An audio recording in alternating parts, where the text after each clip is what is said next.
express their opinions, their doubts without any people getting on their case. You know what I'm saying? So Yes, Prabhu. that's the good thing. I mean, everyone knows where to find the books, how to read the books, you know. So I think the Istagosthi part is very lacking in the institution. And if the Istagoshtis happen regularly, maybe once a week or twice a week, a lot of problems will be solved, you know, like doubts people have. And Yes. Even misunderstandings can be clarified. yes, Like, and even there is no one like who is it like main body controlling everybody. Everyone is like having that feeling like that. Yes, I am like controlled by Supreme, not some other temple president or somebody. right, right. Yes, yes, Yes, everyone can speak freely what they feel, whether they like, whether they want to read 1972 book, they want to read post 1972 books. right. They can have these conversations. Yes, Yeah. it is So that's the intelligent. nice thing. Yeah. So I'm very happy that you're expressing your likeness to our program, and this types of program, like I saw you were attending Hanuman's program, Hanuman Das in Croatia, but he doesn't let you speak, does he? He's the one that's doing all the talking. What he does is he actually asked us to do presentation, like not in presentation, get a topic, speak. But I was like, I'm not so expert in all this. I told I will speak at Varnashrama Dharma. I didn't prepare much. So one day, like Padita Pawan Prabhu, one more devotee, he also spoke one day. Mm-hmm. Yeah, he allows people, but like majority, he like people don't come up with the topics. So he only starts speaking. And like he 10 minutes, he first 10 minutes, he speaks. Then he goes for the conversation like that. Mm-hmm. I see, I see. Yeah, I've seen a couple of his videos, but he's doing most of the talking and reading, while others can participate. But he's doing. But anyways, that's all right. It's like a semi-Istagoshti that he's doing, not like real one. Someone can speak or has a doubt about something. But Yes, but he is like, I have never seen other devotee like going so, what can I say? Not berserk, like offensive against all this like nonsense. He doesn't, what is it, adjust with anybody. yeah, that's the thing. His problem, Hanuman Das Croatia's problem, is that he himself has a ISKCON initiated guru. You know what Sridhas, I call him Srihat Sridhar Swami. Swami. Srihat Swami, yes. And then he's criticizing the same people that propped his guru up. You know, so he's very happy about his guru, but apparently, you know, he's not so happy about the other gurus, which he's criticizing the appointment of the guru. So he himself had an ISKCON guru, and now he's criticizing the rest of the squad while not recognizing his own problem. You know that, oh, I also took initiation from this so-called rubber stamped GBC approved guru, right? Yeah, but like these some devotees are like not so fallen down, not so even they're not fallen down. Like you can see Bhakti Raghav Swami, he has already established a self-sufficient Varnashrama institution, Yeah. not one, three he has established. Acha. Bhaktivika Swami, he doesn't speak all this nonsense over there. Yeah. He's This also. Sridhar Swami also, I have he was living in Mumbai. Okay, so in my state there is one more devotee. He's a Sri Vaishnavite. Mm-hmm. Okay, he's like little old now. He's probably in his 80s. So when he was in early years, he used to give a seminar on some Bhagavad Gita, Srimad Bhagavatam concept. So he told the earth is moving around the sun. It is not by some material arrangement, but out of love. Like the whole world is based on love, not simple like what is it, Big Bang or something. So Sridhar Swami traveled from Mumbai back to Karnataka over here, Bangalore, and he spoke with this devotee. So he was praising him like this devotee came all the way from Mumbai to what is it, Bangalore to speak with me. Oh, Sridhar Swami. Yeah, I see. Sridhar Swami, yes. Yeah, the ISKCON gurus do that because you know they have temples all over the world. So uh, they can come to any temple provided they're in good standing with the GVC and the temple president, or you know they're not being banned. So like Bhaktivika Swami, I'm sure he's banned from many of the places. Yes, he is banned. Like what happens is, I think his disciples are there in few temples, so it is not entirely banned, but Yeah, that's the problem. In an institution, when someone is speaking the truth and straightforward, because they cannot defeat them or they cannot shut them up, they either take away the guru license or ban that person. So if Bhakti Vikas Swami's guru license is taken away, obviously he cannot function in the in the institution, meaning that he won't be allowed. So he has his leg in both boats. Like he can't really cross the line. When he crosses the line, the GBC says, "Hey, crossing the line." Yeah, they ask him to write an apology letter to esteemed devotees over there. Yeah, he's also Yeah, supposed. Hmm? who wants I don't want any apology. If somebody offends me, I don't want apology letter. Yeah, rectify the situation, right? Yeah, just like we just clarify the misunderstanding. If you have somebody has done offense, okay, it's okay, Prabhu. Enough, it's over. End of the story. Yeah. Not make it like write a letter to me asking for forgiveness. Mhm. Who expects that? That as a devotee, this is all above my head. Like I don't think so. Yeah, I mean, what's the apology for? I mean, it's like we're not this body, first of all. Maybe you said something that was inappropriate or not in scripture, or you're doing some kind of activity which is not recommended, and someone talks about it. So what's the need for an apology? Oh, Hare Krishna, Prabhu. Hari Bol, Mohit Prabhu. Jai, हरे बोल हरे कृष्णा दंडवत प्रणाम प्रभु Jai. Dandavat Hari Pranam. Dandat बोल pranams. All glory All Shri bless Krishna Prabhupada. Prabhupada. Jai. all Yes, so I was listening to this GBC SPT. They're propagating a lot of false information. You've seen it? The GBC SPT? Yeah, strategic planning. Yeah, That yeah, one. yeah. They're speaking a lot of nonsense. Uh, have you seen it? I was seeing one devotee interview. I didn't continue further. Like I had some other thing. I stopped. Prabhu Hare Krishna sorry to interrupt you Yes. hello what were you discussing yesterday? I'm very sorry, I was at the Gaushala, so I was Oh, trying to understand but couldn't understand. Can you oh, just brief me out what happened yesterday, please if oh. possible? I, I, I was spaced out yesterday, so I don't remember exactly what was discussed yesterday. You'll have to watch the video. I was doing all kinds of stuff yesterday. So Okay. yes, Prabhu. I don't know. Okay, I'll share the screen so you can see. I wanted to get your opinion, Subramaniam Prabhu, Okay, on Prabhu. this, on this, on this. Okay, okay. Narayan Prabhu is coming on right now, so that's Okay. great. Hare Oh, you Krishna, can ask Prabhu. Narayan Prabhu, All bless Mohit Krishna Prabhu. Prabhupada.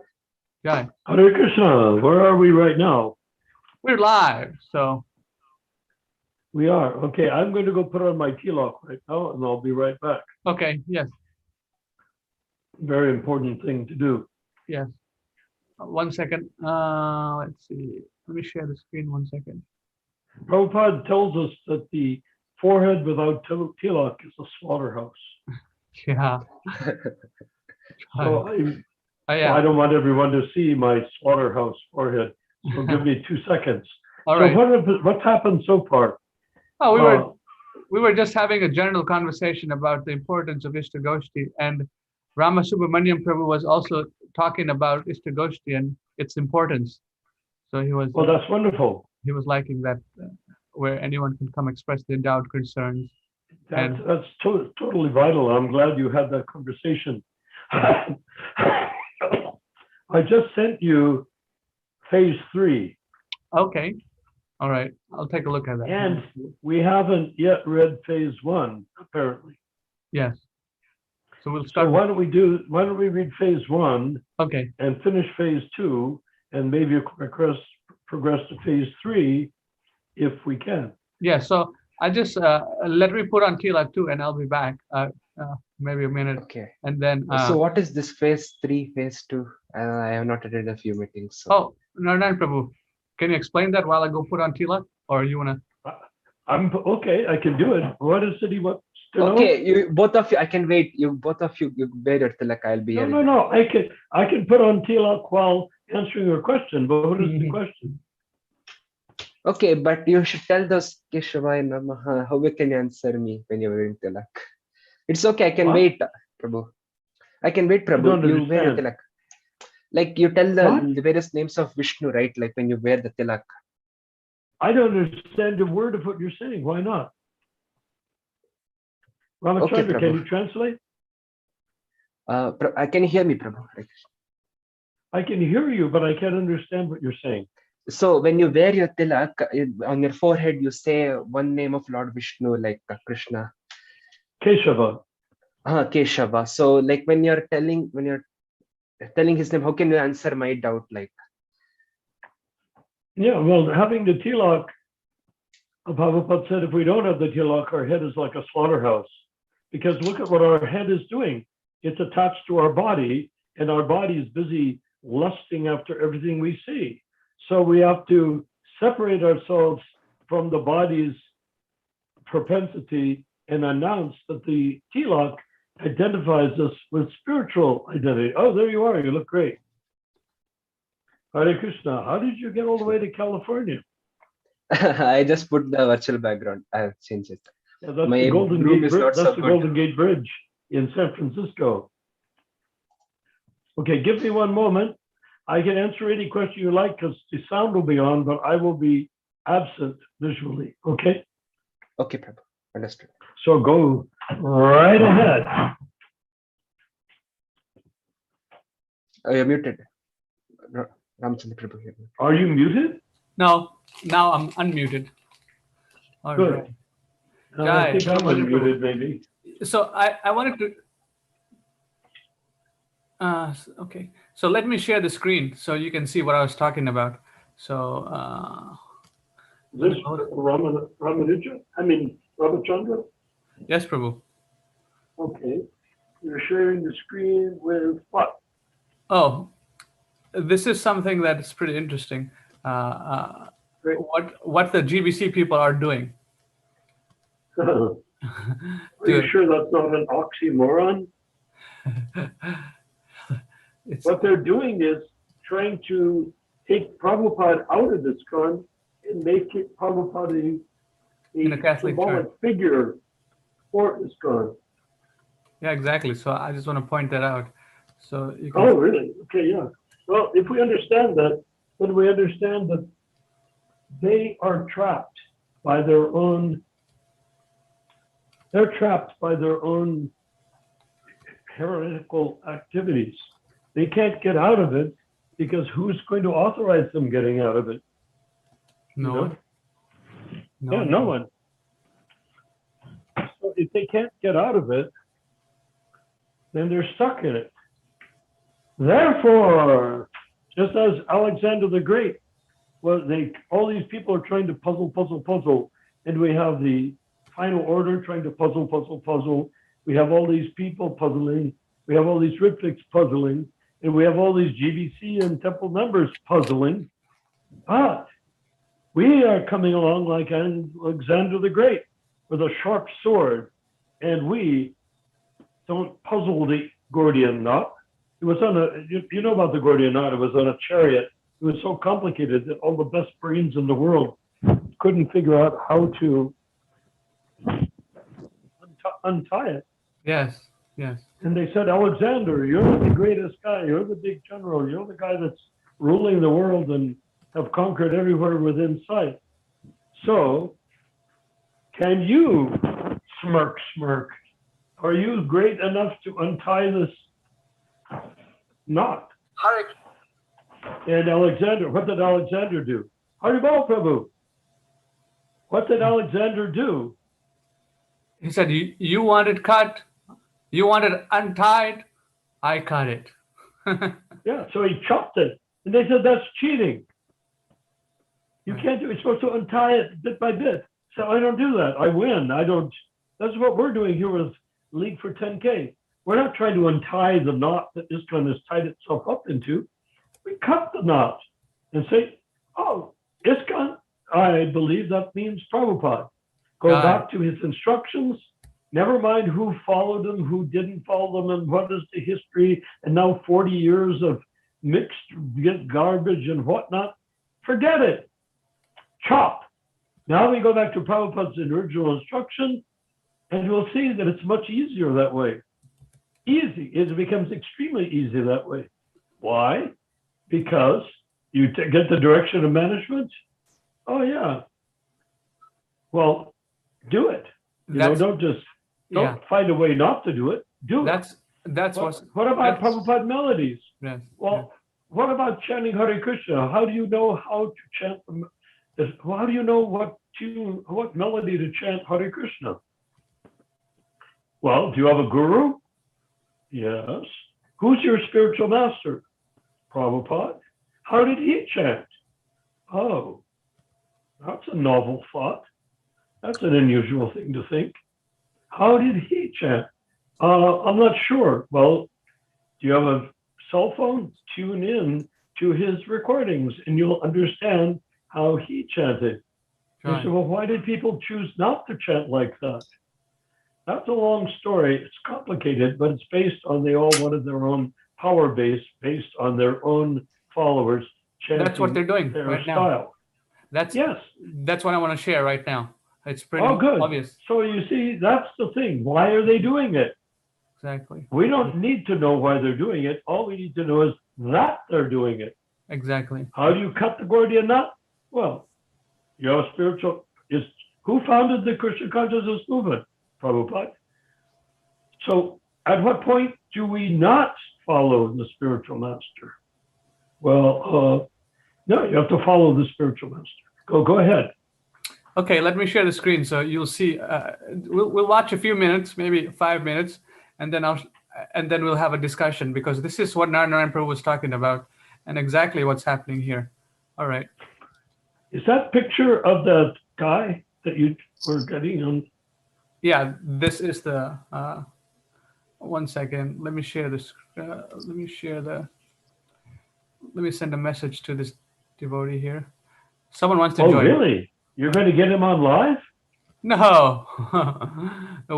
We'll just see the video that was recorded by this person who's Is that the misinformed. same video that you had before? No, this is a different video. Narayana Prabhu. They do this video every A later video? yesterday's video. They had it yesterday. They made it yesterday. Well, who's they? The GBC people. Which GBC people? I don't think they're comfortable with being called GBC people. They have political parties within the GBC. Exactly. So let's watch. But which GBC people? He's doing a presentation here about the history of the GBC and the direction of management. So this is what he's propping up, that the direction of management was a legal document that Srila Prabhupada did not want followed. So just see what he is just misinformation about how Srila Prabhupada. So does he offer written proof from Prabhupada that he didn't want it followed? That's what I wanted to show. If he was in a court case, he would definitely be defeated because of his No direct evidence. no direct evidence. Exactly. Just what they call in the court is hearsay. Yes, hearsay. Exactly. So Hearsay means you hear it and then you say it, but you don't know who you're quoting, right. or Okay. how you're quoting them, or if you're quoting them. Okay. Here it is. This is the document. Let's hear what he has to say. 1 second. About the structure of this document. Srila Prabhupada first introduced himself, how he came to the West. Then he lists the temple. The centers at the time mostly were small operation like storefronts. Lists the temples, the centers of ISKCON, mostly in North America, but he says that they will serve as zonal secretaries, and at his disappearance, they will be known as executors. They will be executing the will of the founder Acharya. They will work to fulfill the 7 purposes of ISKCON. Being an executor, it's a fiduciary position. It's a great responsibility or trust. Then, after listing the 12 names, he says that my disciples have come up with some idea of how this governing body should work. And then he quotes what you see in yellow, highlighted in yellow, that's the part that the disciples proposed to Srila Prabhupada and that Srila Prabhupada accepted. But it's very interesting, I find it very interesting, and it's also very important to understand the structure of this document. The highlighted parts are disciples of Srila Prabhupada. They speak, in fact, they speak of Srila Prabhupada in the third person. And the rest, Srila Prabhupada speaks in the first person. Okay. And why this is important?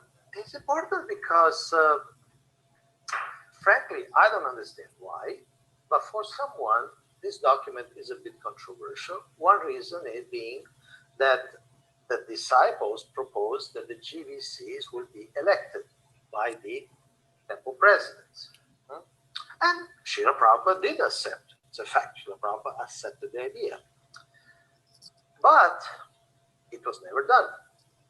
Srila Prabhupada never organized such a vote by the temple presidents to elect the GVC. And as we will see in this part today itself, the rule was changed. It was an idea, it was never implemented, and it was formally changed. It was formally changed in 75. Not only that, but Srila Prabhupada also confirmed the way of selecting the GVC members by the existing GVC members later on in 1977. So frankly, I don't know why this controversy about this document. Especially about this idea of the election. It was an idea by the disciples. Srila Prabhupada agreed, never implemented it, formally changed it later. So what's the big deal? Things change, laws change. That's the nature of a society. Oh, really? Next. So there you go. That's all I wanted to share. That's pretty crazy, huh? How he's just Okay. Well, first of all, he says that the devotees came up with the direction of management. But that's not true. yeah. Prabhupada created the direction of management, and more or less they were forced to sign it. Second of all, they said they never had elections because every time there was time, 73, 76, when there was time for elections, they created such a scandal that Prabhupada actually dissolved the GVC because of their disobedience. So his argument is bogus. Now, what does he say that Prabhupada changed his view as to what the GVC is supposed to do? Or how does he say they're supposed to come into existence? Oh, he said that Prabhupada said that the temple presidents should vote for the GVC, but Prabhupada changed it back in 75. In what way? Yeah, he doesn't say in what way he changed it. It's just hearsay that, oh, Srila Prabhupada changed it. No, he actually didn't, because in 76, the GDC meeting, there was a controversy as to whether or not they should have an election. Yes. Yes. That country. Hello? I see. What's going on? Nothing. Go ahead. It's just noise. I'm blocking out the noise. Oh, I see. In 19. Jai Matthew, Haribol. Jai. Matthew comes from the Roman Mattathias, right? Haribol.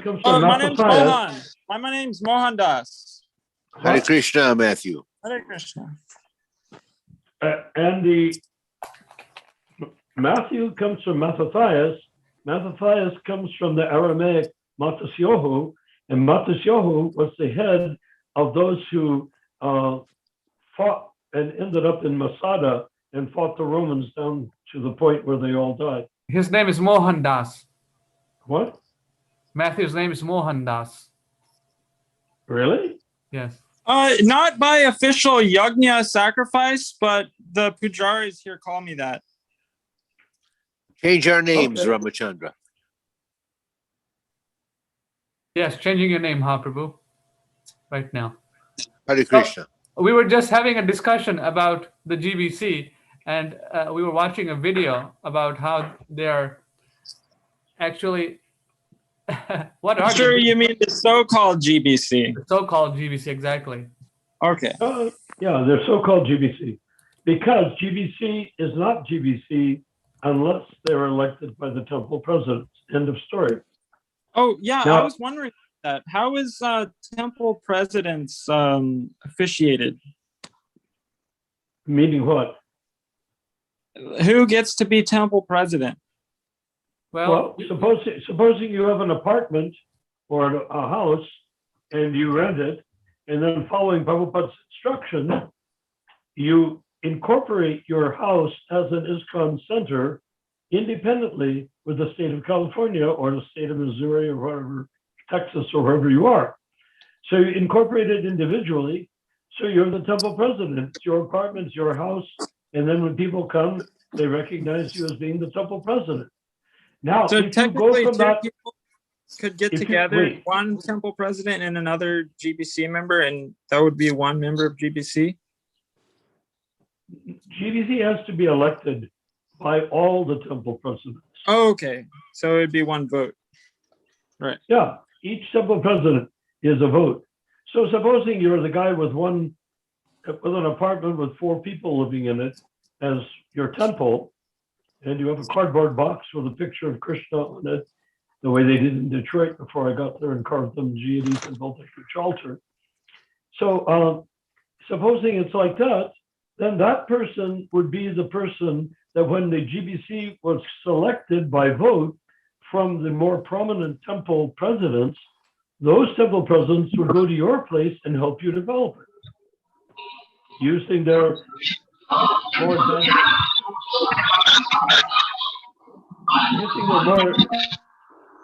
using their more advanced background to do it, you see? Yeah. It's sort of obvious. Whoever has more experience. So the GBC, you elect the best guys out of the group. If you have 30 people, you elect 12, and the next 3 years you elect 8 and leave 4 in place that rotate out. So if you have all these people that are GBC, they're elected for 3 years. They go, they travel, they meet together. They can go individually to a temple and help them, or if there's bigger problems, 2 or 3 of them could go to a temple. Whatever is needed to make the temples boom, to make them explode, like the Hare Krishna explosion will continue to explode as long as people have the freedom to incorporate their house into being a temple. That's what they did in Detroit. They had a beautiful 4-story Victorian house on Forest Avenue, 73 Forest Avenue. And it was just a place where they were staying when they were medical students at the University of Michigan, which was in Detroit. And Bhagavan and his wife, they were all medical students. So when it became a temple, then the house became a temple. It was no longer a house with an altar in it. It was now a temple. And as the result, 25, 30 people would come from different communes around the Detroit area to our Sunday feast. And practically many of them took initiation from Prabhupada simply because of the transformation of the house to the temple. And I acted, if you want to know what a GBC does, well, I wasn't a GBC. That's before Prabhupada created the GBC. It was like in 69, the year before. But if you want to know what a GBC would do, I did it. I went there and helped them build everything up, taught them how to do the Arctic ceremony, how to get all the ghee lamps and the conch shells and the peacock fans and chamaras, things they had no idea of, and also how to take them out on Sankirtan, chanting Prabhupada's melodies. So I taught them everything bona fide. And then I went to New York and did the same thing, believe it or not. Buffalo and then New York. Right. I taught them how to do it. Even though New York was the first temple, all the advancement was being done in Los Angeles. In other words, Prabhupada started his Pujari program and his program of deity worship in Los Angeles and on Los Angeles Boulevard, the older temple. And I was there, so I took that knowledge to New York, which they didn't have. So you see, that's what the GBC would do. They'd do what I did, except they'd be elected to do it, not just simply go there because they're doing something like building an altar or carving a deity. Prabhu, Andrew Ananda is here. I think he's muted. Okay, I'll ask you unmute. Okay, he can unmute him. So there's a lot of noise coming from others. So be mindful of the noise. It's going live. So mute yourself if you are like, creating noise or moving around. That's what I try to do. Okay, do you have any follow-up questions, Matthew Prabhu? Oh, wait a second. What's his new name? Mohan Prabhu. Mohan? Yes. Yes. Try. Huh. All right, Matthew Prabhu, do you have any further questions? Well, this topic of being a temple president, like not only just about like how they get to vote for who is GBC, but it is really something that I feel like I have to take an interest in, because I've been offered to be the temple president in a temple that's apparently like right at the river Ganga and Yamuna around Mayapur and Vrindavan. So before I take up that, you've been invited to come to India and be a temple president? That's Pardon? interesting. You've been invited to go to India. Yes. Got it. Okay. So if you go to, in that situation like that, the temple president isn't selected or elected necessarily.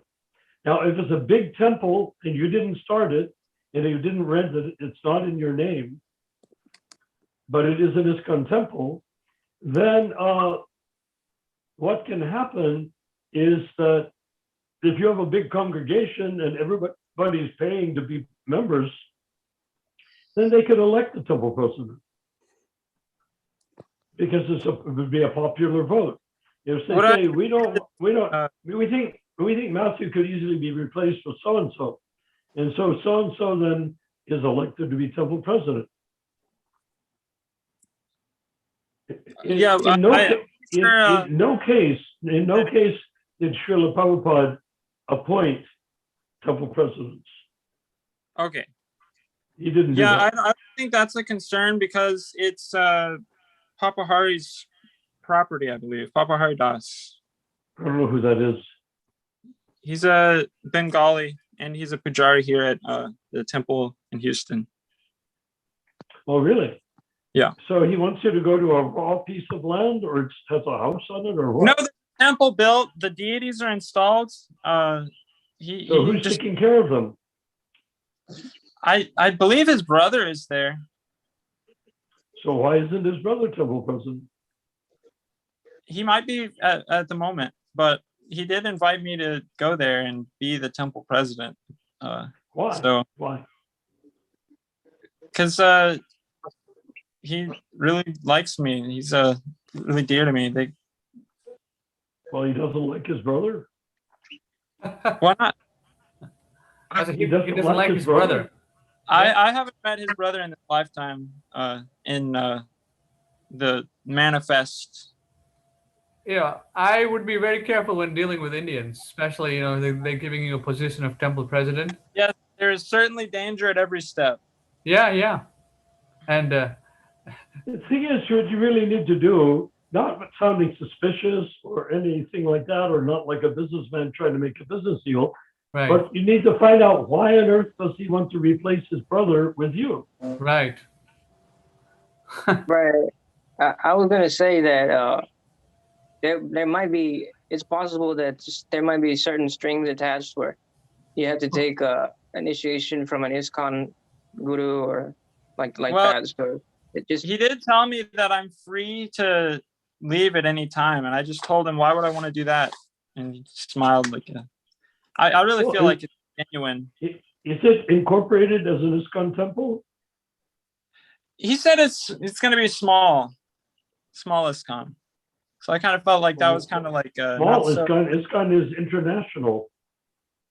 Yeah, but like just I don't know. I got this vibe that it was like not so Is that it's independent? No, just like not so political, I guess. That's what I understood. It's not a question of politics. If there's a GBC, either they're elected or they're not. These GBC for the last 40 years are not elected. But anyhow, if you are the temple president of a temple and it's claimed to be an ISKCON temple, then the GBC has the right to come in and make you or not make you or kick you out as temple president.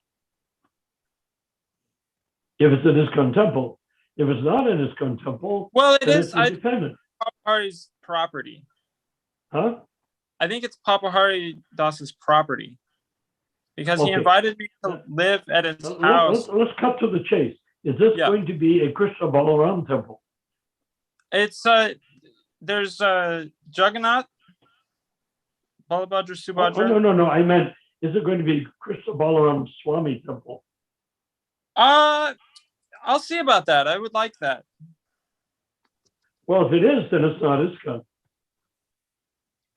I mean, well, that's like some kind of fringe Krishna debate. Balaram Swami has declared himself separate from ISKCON, I think, right? He said he took ISKCON with him. Yes. Well, how can he do that? Whatever the absolute truth. I mean, did he take the GBC with him too? The Vaishnavs and hopefully attain one day direct service to just whatever is best. See, like Papa Hari is associated with the ISKCON temple there in Houston. So yeah, right here, the League for 10K recognizes the GBC as being our representatives if they're elected for 3-year terms. Okay. We don't accept them if they're not elected for 3-year terms because we follow Prabhupada, not some political structure that they squeezed out, like taking the sack, the cloth that you strain ghee, and after you strain the ghee, then you squeeze the cloth to get something out. We're not doing that. So it's a post-dated check. Yeah, exactly. No post-dated check for us. Yeah. We're dealing with Prabhupada. We do not consider that we need a guru after Prabhupada because we don't see we don't have any indication that a guru after Prabhupada would fulfill what Prabhupada wanted done after his departure. For instance, Daiva Varnashram. If somebody like Krishna Balaram Swami gives their opinion of how they will develop Daiva Varnashram, then we're very interested to hear what he has to say. If he doesn't say, well, that's not my thing, I'm just going to translate the 10th canto and 11th and 12th cantos into Bengali, into Brajvasi language, then we say, okay, thanks, but no thanks. We're not interested because we're looking at how to develop the world for the rest of the golden age of Kali. We're not interested in, and besides which, if he's translating into the Bengali language, 10th, 11th, and 12th canto, why doesn't he start with the beginning? Or has that already been translated into Brajvasi language? It's all just English from Sanskrit to English. That's all it is. So the Bhagavatam has been translated into a dozen languages. Yeah. Including Arabic languages.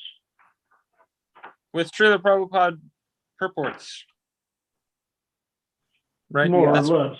Well, in the 10th, 11th, 12th cantos, those are Hrida Ananda's attempts at making Prabhupada purports. Yeah. Okay. I mean, from my personal experience, just like seeing Prabhupada in my dreams and stuff. I don't know if Yeah, that well, like wonderful. count as like diksha. I mean, I totally accept him as Shiksha Guru, but What is a Shiksha Guru? Have you ever looked it up? it means like they provide guidance. No. The Shiksha Guru and Diksha Guru must be on the same platform. Right. Okay. Prabhupada says that. You can look at him because there's a famous quote where he said, if they're not on the same platform, then one or both of them is a rascal. So all of these ISKCON people saying Diksha, Shiksha are full of bullshit. So it does like what about like people that they take the what is it, baptism? Baptism? They're called Yeah. Christians. That has People nothing who to take do with. baptism are called Christians, no? Yes. How does that relate like to Christian baptism? How does Christian baptism relate to Krishna consciousness? Yeah, a diksha fire yajna. Fire yajna anyone can do. I mean, priests can do that. And any qualified Brahmin, yes, who typically does weddings and Shraddha ceremonies and Anaprasana ceremonies and weddings, he can do Diksha because it's all the same prayer. It's all the same prayers. I would like to. That's the same prayer book for all of those ceremonies. Right, the prayers are the same, but I would like to see the evidence that anyone can do it. Well, everybody did do it when Prabhupada was here. You know, something like Brahminical initiation. I meant like following through with it. Prabhupada delegated Brahminical initiation and delegated Diksha. Anybody that wanted to have a fire sacrifice, Prabhupada, particularly after some years, he never performed the fire sacrifice. It was always being done by a temple president or some pujari that was a specialist in fire sacrifices in the temple. I contend that he did it, but he used his disciples to do it. Well, that's the same as now. What's the difference? The difference is that I feel there's a new acharya, and I say that with the most. Okay, so then you can say that new acharya has got to create his own GBC if he wants one, his own structure, and his own ashrams, his own books, everything his own. He is aware that he does not have the allowance of taking anything from his spiritual master. I've read that. No, because his spiritual master didn't. He's doing this on his own. Yes. And not because Prabhupada told him to. Yeah, I'm not sure about that. Did Prabhupada tell him to? I could ask him if I get his personal association. Well, email him. What's the question? Did Krishna Balaram Swami get ordered to start his own, to become a founder of his own? It was that was delegated in his horoscope when he was a baby.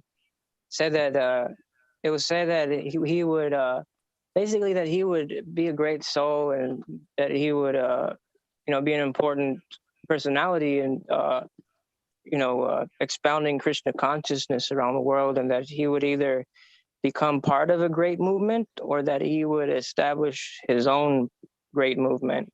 And sure, he's done you both. could say the same thing for Guru Maharajji, for Yogananda, for Maharishi, for the guy in South India. Are they in the disciplic succession? Is there anything in his astrological chart that said he would be in a disciplic succession? Yeah, or just that he would be. It did say that. It did say that. What did it say? Let me see. The cyclic succession has to be arranged by Krishna. It has to be arranged by the previous acharya. His horoscope, His horoscope. his horoscope says, you're okay. The child will take sannyas order, will become a well-respected and honored saint, will carry the unbroken chain of disciplic succession of his guru forward, and will make many disciples who will later make many disciples. Thus, the unbroken chain of spiritual disciplic succession will carry on further. Swamiji. That is in his horoscope. Yeah. Well, you would have to see it in writing because that seems pretty. That doesn't seem like something that a horoscope would say. There's an image of the original Hindi. It's written in Hindi by a Professor Ramachandra Pandya. He was a close friend of his father. And he says years after preparing this horoscope, he became Dean of Faculty of Astrological Sciences at the University of Kashi, Hindu. So make sure that it seems a little too convenient, but maybe it's true. But you need is an accurate translation from the Hindi. So get a copy of it in the original Hindi and get someone who speaks Hindi or reads Hindi to translate it into English. That you should be able to do wherever you are. Okay. There's plenty of Indians that know Hindi. I know Hindi. I can help with that. Okay. So I would have to get request a copy of the whole. Yeah, absolutely. Image. Because I don't have any problem with understanding that you can make a big movement and have disciples going forward. I do think we need to establish that he is in the line of the cyclic succession from his guru, assuming that his real guru is Srila Prabhupada and that he didn't take initiation from anybody else. Did he ever take initiation from anyone else before he took initiation from Prabhupada? No, being that he's Brajabasi, they typically don't take initiation because they serve as even guru to even Krishna. Okay, so how does he have a guru in the chart if he doesn't have a guru in real life? That's what it took him. It took him like several years of requesting to Srila Prabhupada that, hey, I want to take initiation from you. And Prabhupada reasoning that, you're Brajavasi, you don't need it. You're already a guru. You don't need initiation. I kept telling him like for several years in a row until. Okay, show me where Prabhupada wrote that. Okay. That's the difficulty. There's so many things have been destroyed, and just tomorrow, like I'm sure a lot of the information that was given at the end was destroyed by Tamal Krishna. Hey, I don't want to derail the conversation that you were intending to have too much, but the point being, how could Tamal Krishna destroy a written communication between Prabhupada and Krishna Balaram Swami? How would Krishna Balaram Swami hand it over to Tamal to destroy it? Well, this is my contention. If Prabhupada did that, he would, and knew that he was being poisoned, he would automatically put that personality in danger. It's like putting the scent to the wolves that were out for blood. Why? I mean, everybody was drooling to become the next Acharya. Yeah, but Prabhupada understood that they're Westerners, low birth souls, conditioned souls that, they have that desire. The fact that they have the desire is showing that they're not qualified. It's not something that you are. Well, he has a desire. There's a desire, but it comes from the heart. Like it comes internally. It's not something that's come from false ego, which you don't think Tamal Krishna from his heart wanted to become such a guru? I think that's what drove him. That's what drove him from 1969 onward. I think it had something more to do with the false ego and the overactive Okay, third and you're chakra. assuming that Krishna Balaram has no false ego, but that everybody else does. No, I'm not saying that he does. I'm saying that he was operating from false ego. Well, Thinking what that about he's Krishna purified. Balaram Swami? What's your proof that he's not operating from false ego? I guess you see their demeanors. He wasn't the whole time after Prabhupada's, like during the 80s, he didn't really have desire to serve as Diksha. He was just trying to carry the movement forward, and just finally he was poisoned several times, and he just had enough and got out. Krishna Balaram Swami was poisoned? Yeah. It was poisoned. By whom? Yes. Who poisoned it? Apparently,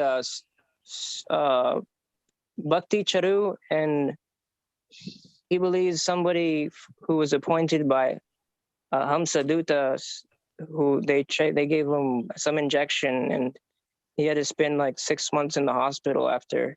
Somehow he made it to America. He took a plane there, and he said after that he had to spend 6 months in the hospital. Krishna Balaram Swami? Yeah. Yeah. Did they ever diagnose what it was? I just have the basic details of he gave after Bhakti Charu passed. He said that Bhakti Charu is now answering for, why is it that Srila Prabhupada was poisoned and under his watch? Why poisoned his godbrothers? But Krishna was also under Krishna Balaram's watch. Did Krishna Balaram go somewhere outside of Vrindavan? Where did he go? He wasn't his personal nurse. What's his name? No, but if he's going to be a guru, he's trikaлагya, meaning he can see past, present, and future. And if he is seeing that Prabhupada is being poisoned, and he's saying, "Good, that's great, because then I'll be the next acharya after Prabhupada," that's not very good, is it? But wait, I thought gurus have omniscience to the point of how they can assist their disciples. What do you mean? Trikaлагya means past, present, future. It's so truly. If Krishna Balaram was there, he never went to see Prabhupada, that I'm aware of. Did you see the record of Krishna Balaram Swami being with Srila Prabhupada and weeping at his feet? So wait, Narayan. Do you have any example of Krishna Balaram Swami trying to alert the world that Prabhupada was being poisoned by Tamal?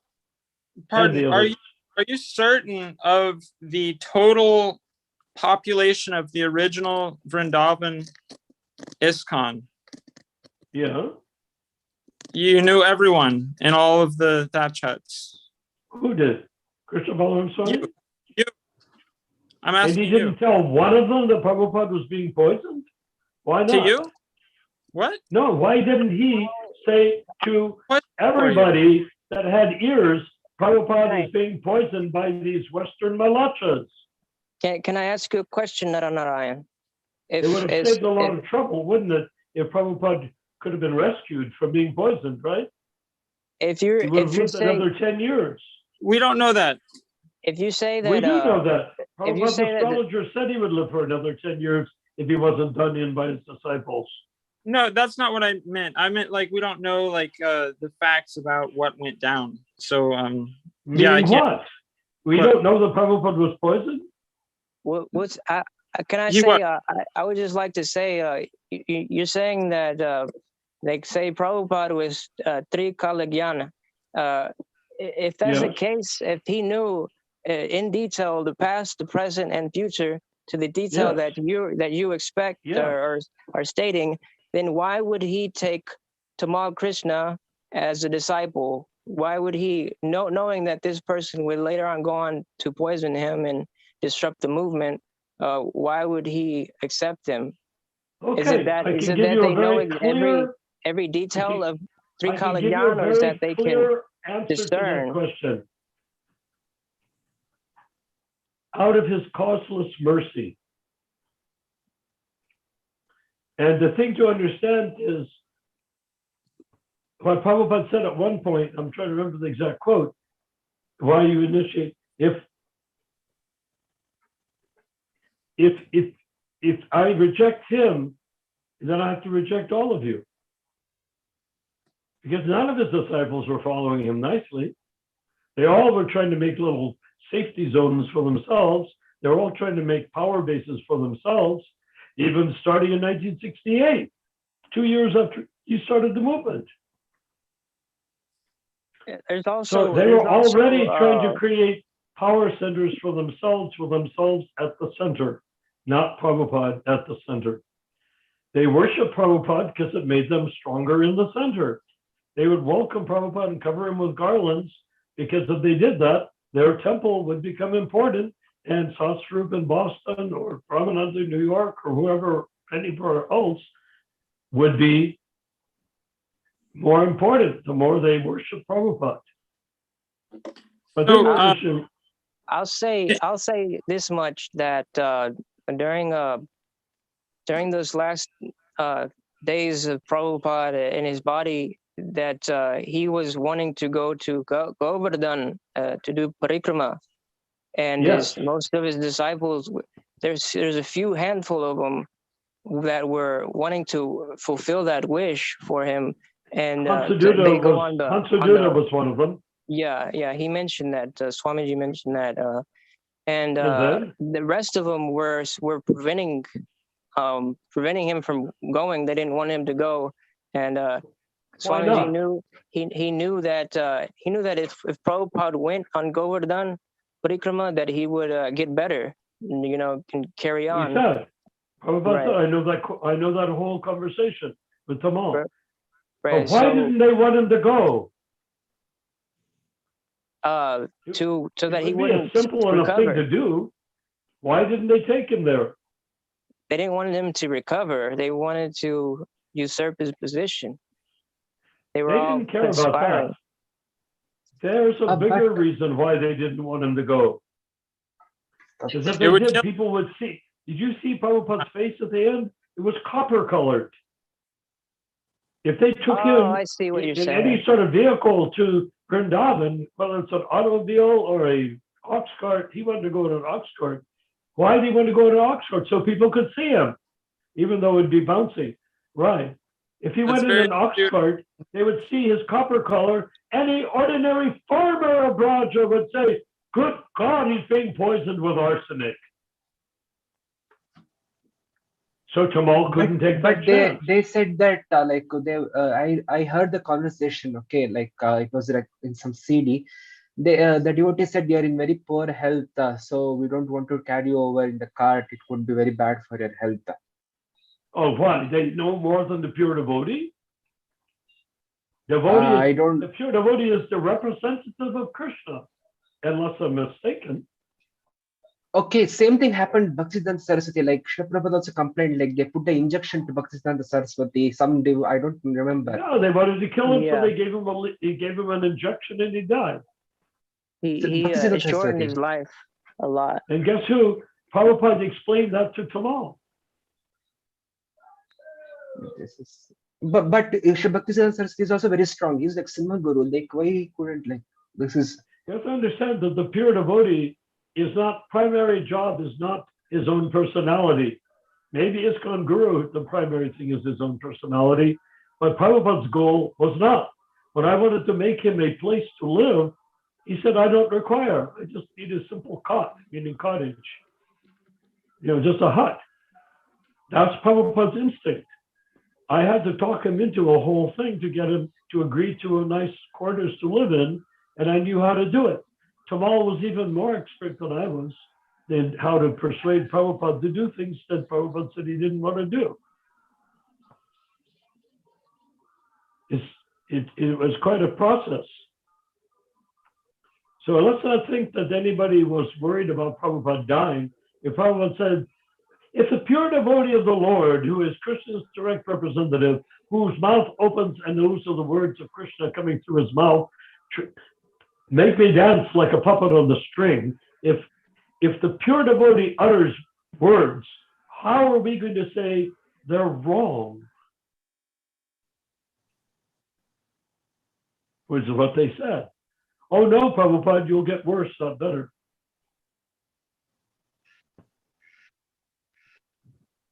How dare they? Right. Jai, anyone else want to comment or ask a question regarding this topic? Matthew Prabhu? I wanted to know, ahead. Narayan, are you sure about that you were aware of the total population of the original Vrindavan ISKCON? Every person living there. Well, during which period of time? I certainly knew it before everybody before they actually built the temple and they were living in tents. Right. And but I mean, in the end, there were lots of there were quite a few devotees in Vrindavan ISKCON. There were quite a few. Okay. What about living in the 3 thatched huts or their guests? Well, they're canvas huts, but okay. Well, what about them? There was Ananda, who was just Prabhupada's godbrother, who they kicked out because they said he stole money from the food budget. Right. Which was a horrible thing to do. There was Gurudas and Jamuna. There were Gurudas took sannyas, and there was Gurudas. A few devotees, they were there. There was the architect,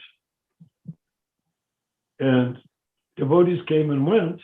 But why are you asking me, do I know for a fact that Krishna Balaram was not there? Yeah, because I'm wondering if you saw every face and were certain of everyone there. I don't have to know that. All we have to do is ask Krishna Balaram. Were you there? And the next question to ask him after that is, how could you be there and not warn the world? Warn all devotees all over the world, 5,000 devotees all over the world. How could you not warn them that Prabhupada was being murdered? Under your nose, Krishna Balaram, under your sacred nose, he was being murdered. If you see a man murdered and you don't say anything, guess what? According to Prabhupada, you are guilty of murder. If you see a crime and you don't announce the crime, you're guilty of the crime that's being committed. Yeah, but so if he knew that Prabhupada was being poisoned and he did nothing, then he, no matter what his excuse is guilty of poisoning Prabhupada. Are you familiar with Jesus Christ and the disciples and Jesus telling them, I tell this not to all of you, that one of you will kill me? Oh, but it turns out that Judas didn't kill him. There's a whole gospel of Judas. The Romans said that Judas betrayed him. I misspoke. Betray, yeah. But ultimately, he didn't betray Jesus. What actually happened is the Garden of Gethsemane, Judas identified Jesus on Jesus' request. Not betrayal. He didn't get money, and he didn't commit suicide. There's a gospel of Judas. The reason why they did that is Judas Iscariot was a Sikari. Iscariot means Sikari. They were the people who were busy murdering the Roman legions. They had little like Sikari and Sikh swords, little curved swords. They would go out when the Romans were drunk and killed. One time just before Jesus' time, they murdered 10,000 Roman legionnaires. It was such a horrific bloodbath that the Romans had to call people from Rome and all over Africa and Syria and everywhere and Iran to come in to replace them. 10,000 legionnaires murdered by the Sikaris, who then went and hid in caves in the mountains that they had especially equipped with food, ways to make fires where you couldn't see where the smoke was. They kept their food. They had water streaming in there. They had everything worked out. So they would stay there, and when the Romans got drunk, they'd come out and murder them, then go back in there. So that was Judas Iscariot. Sicariot was one of those. The Romans hated them. So they decided to turn him into the betrayer of Jesus, just so that the Sicaries would lose clout. You know, there's a lot to the Christian faith or Christian history.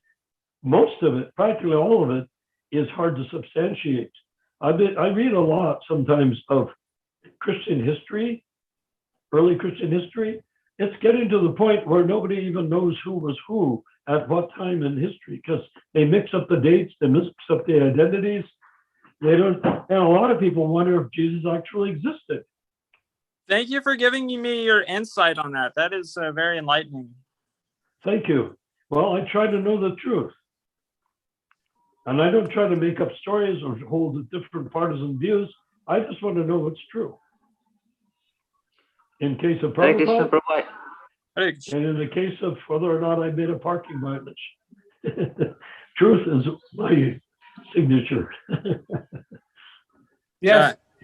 Yes, Shubha. Was it Shubharama Prabhu? Yeah, Yes. yeah. I would like to add So few things. before I can look at Krishna Balaram Swami without squinty eyes, I have to know why he didn't alert the world that Prabhupada was being poisoned. Why he didn't alert all of ISKCON. None of us knew. You know, when I was in Los Angeles, we heard Prabhupada was ill, but we never saw any pictures of Prabhupada. They only sent old pictures of Prabhupada. No, not Prabhu. Some people want to speak. Can you let them speak? There's Vashish Prabhu. Oh, of course. And Yeah. Shubharama Prabhu. Yes. Yeah. Say, Matthew Prabhu, regarding this poisoning, when Parikshit Maharaj was about to be bitten by a snake, it is the duty of other Vaishnavas, maybe senior, junior, whatever it is, to give them protection. Like that, I think, I remember I read in Srimad Bhagavatam that there was this person who was arranged to counteract the attack of the snake bite, but he took some bribe and he ran away. So it is a duty of Vaishnavas, if there is a case like that, we should protect. And even in the case of Ramanujacharya and other acharyas where they were poisoned, there were always some corrective steps done by devotees, maybe directly or indirectly. Thank you. Right. Vashish Prabhu, you wanted to say something? Go ahead. Where's Vashish? Oh, Vashish! Hare Krishna Vashish Ji, you're my guru. Haribol.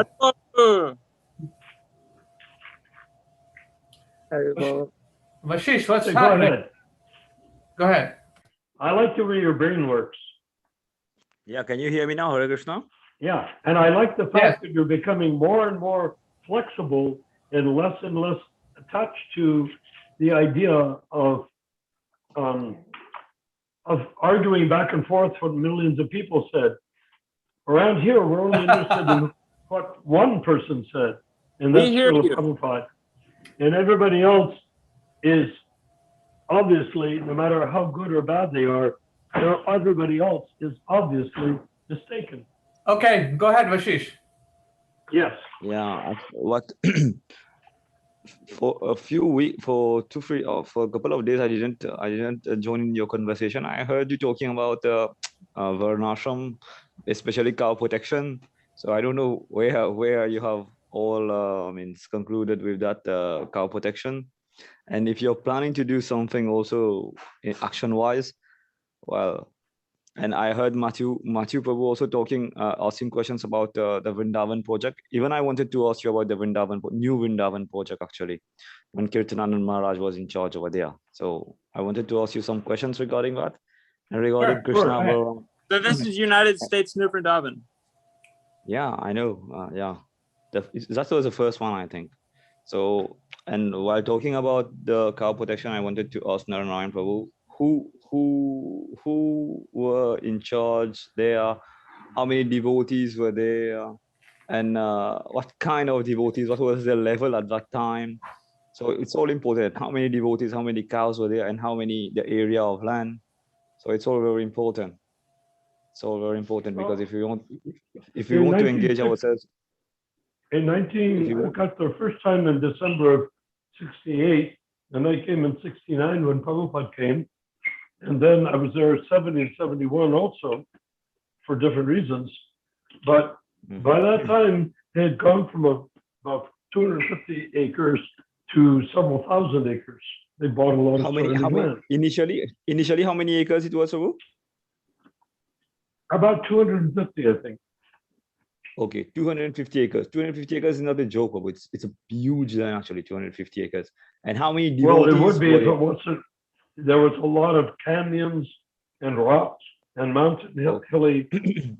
Okay. Hilly rocks. Yeah, I can understand that. And how many devotees went there along with Kirtananand Maharaj? Well, when I went there in 1968, there were about 5 or 6. Only 5-6 devotees. Yeah. In 1969, it increased to probably about 15. 15. And they were taking care of how many cows?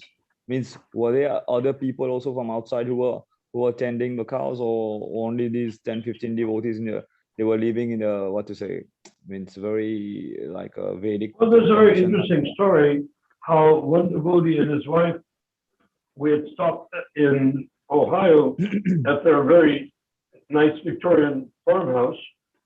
When Prabhupada had lunch on their lawn, they ended up coming to New Vrindavan and taking care of the cow.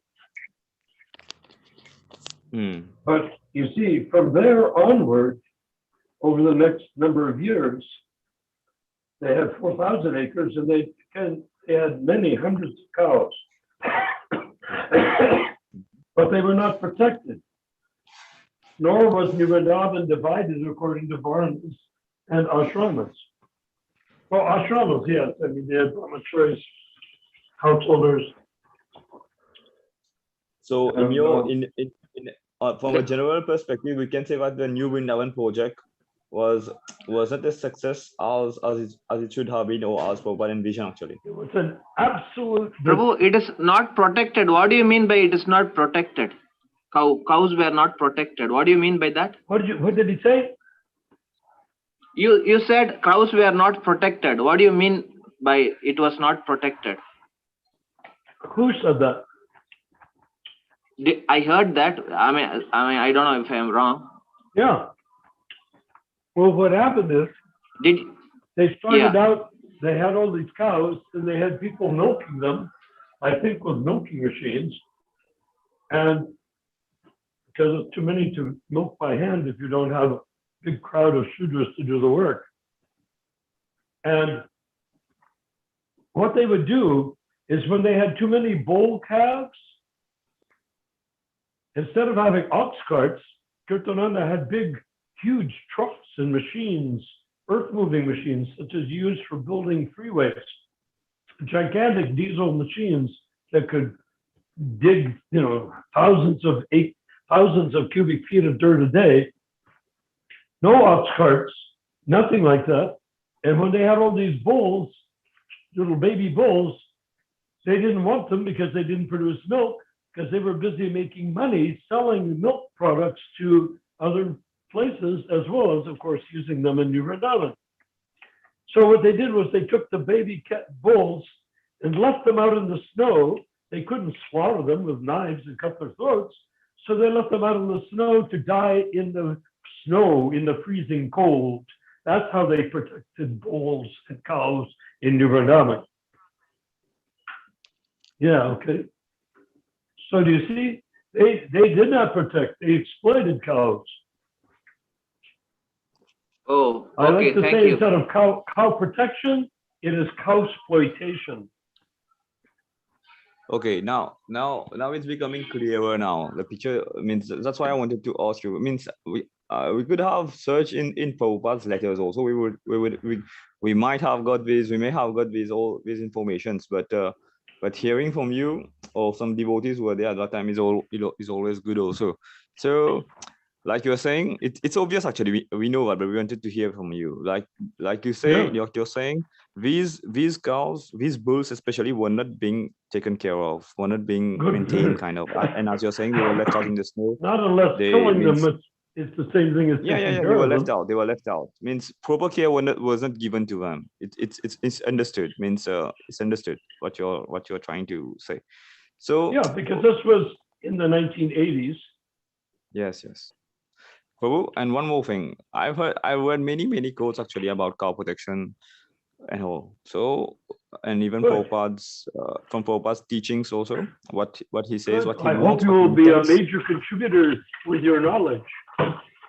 Yeah, yes, Prabhu, because always it's very important to note, like Prabhupada when he started the movement in 1965 or 66, okay, 65, he was seeing the field, he was analyzing, observing the field, right? And it was in 1966 that he managed to get some people, some devotees, and when he's incorporated a formal society under the name banner of ISKCON, International Society for Krishna Consciousness. Okay, but just in the beginning, right from the start, he didn't ask his disciples to go and open up a farm community. Okay, right from the beginning, No. He never suggested opening a farm community. I think that also must be a story. I think Kirtananda and Hayagriva had stolen Prabhupada's Gita and were trying to publish it in their own name.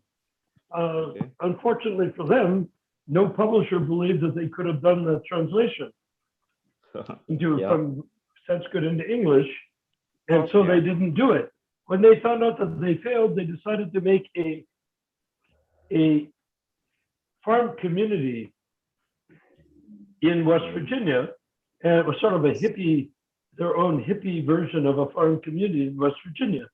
So they went and they got that land, and then they sent Prabhupada a letter, and if you follow the letters in what I'm going to tell you, it was First United Church of Krishna. What does that spell if you just use the first letters?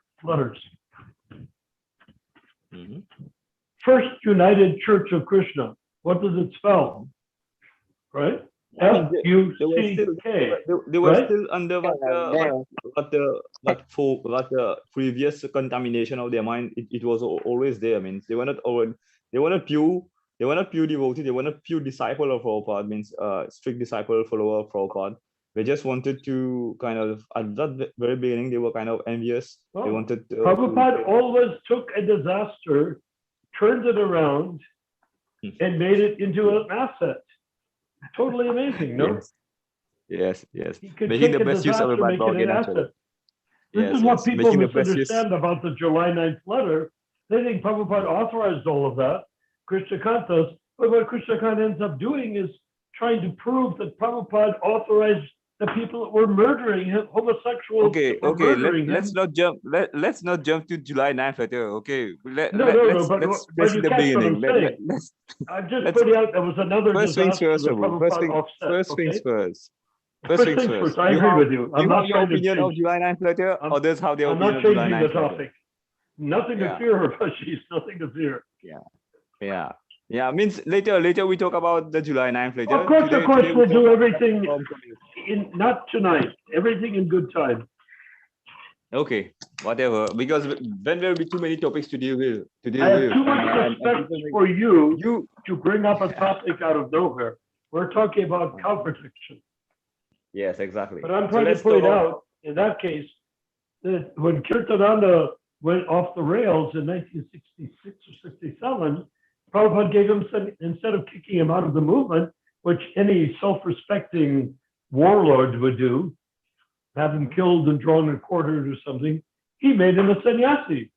So when he made him a sannyasi, he had no choice but to follow Prabhupada. After telling all the devotees to cut off their sikas and not to wear tilak, Prabhupada made him a sannyasi. Embodying tilak. There are other stories also which say that Kirtananda wanted to take sannyasi. He was forcing Prabhupada to give him sannyasi. There are stories like that also. Oh, nobody could give him sannyas. No, means he was kind of pressurizing Prabhupada for Prabhupada to give him sannyasi, the sannyas order, like that, because he was very ambitious, right? He was very ambitious. Everyone knows that at that time. Well, sort of. He was more crazy than ambitious. He ended up in a psychiatric ward and couldn't get out. Yeah. Okay. They wouldn't let him out of the psychiatric ward because they figured he was crazy, and they were right. But Prabhu, what, like you're saying, what kind? What he was in Bellevue psychiatric ward in New York. Prabhu, like you're saying, what Prabhupada knew how to turn the greatest disaster, means disaster like the worst thing into the best thing. Like okay, yes, Maharaj, Vashis, understanding that you will never take birth in this material world again.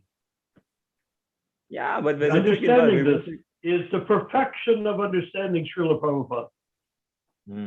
Yes, but taking birth in the material world is another thing, and taking birth in this so-called in this material world to further Prabhupada's mission, that's another thing also. Well, we are very lucky because we are the stepchildren of Lord Chaitanya. Lord Chaitanya sees us, Prabhupada came, scooped us up, and then he gave us the chance to scoop up people for the 10,000 years of the golden age of Kali. Your opinion, you say stepchildren. I don't think I don't see ourselves as stepchildren. I can say we are the children of Lord Gauranga or Prabhupada actually. Because I don't understand. What did you just say? I'm sorry, I missed what you just said. No, you said stepchildren. What did you say?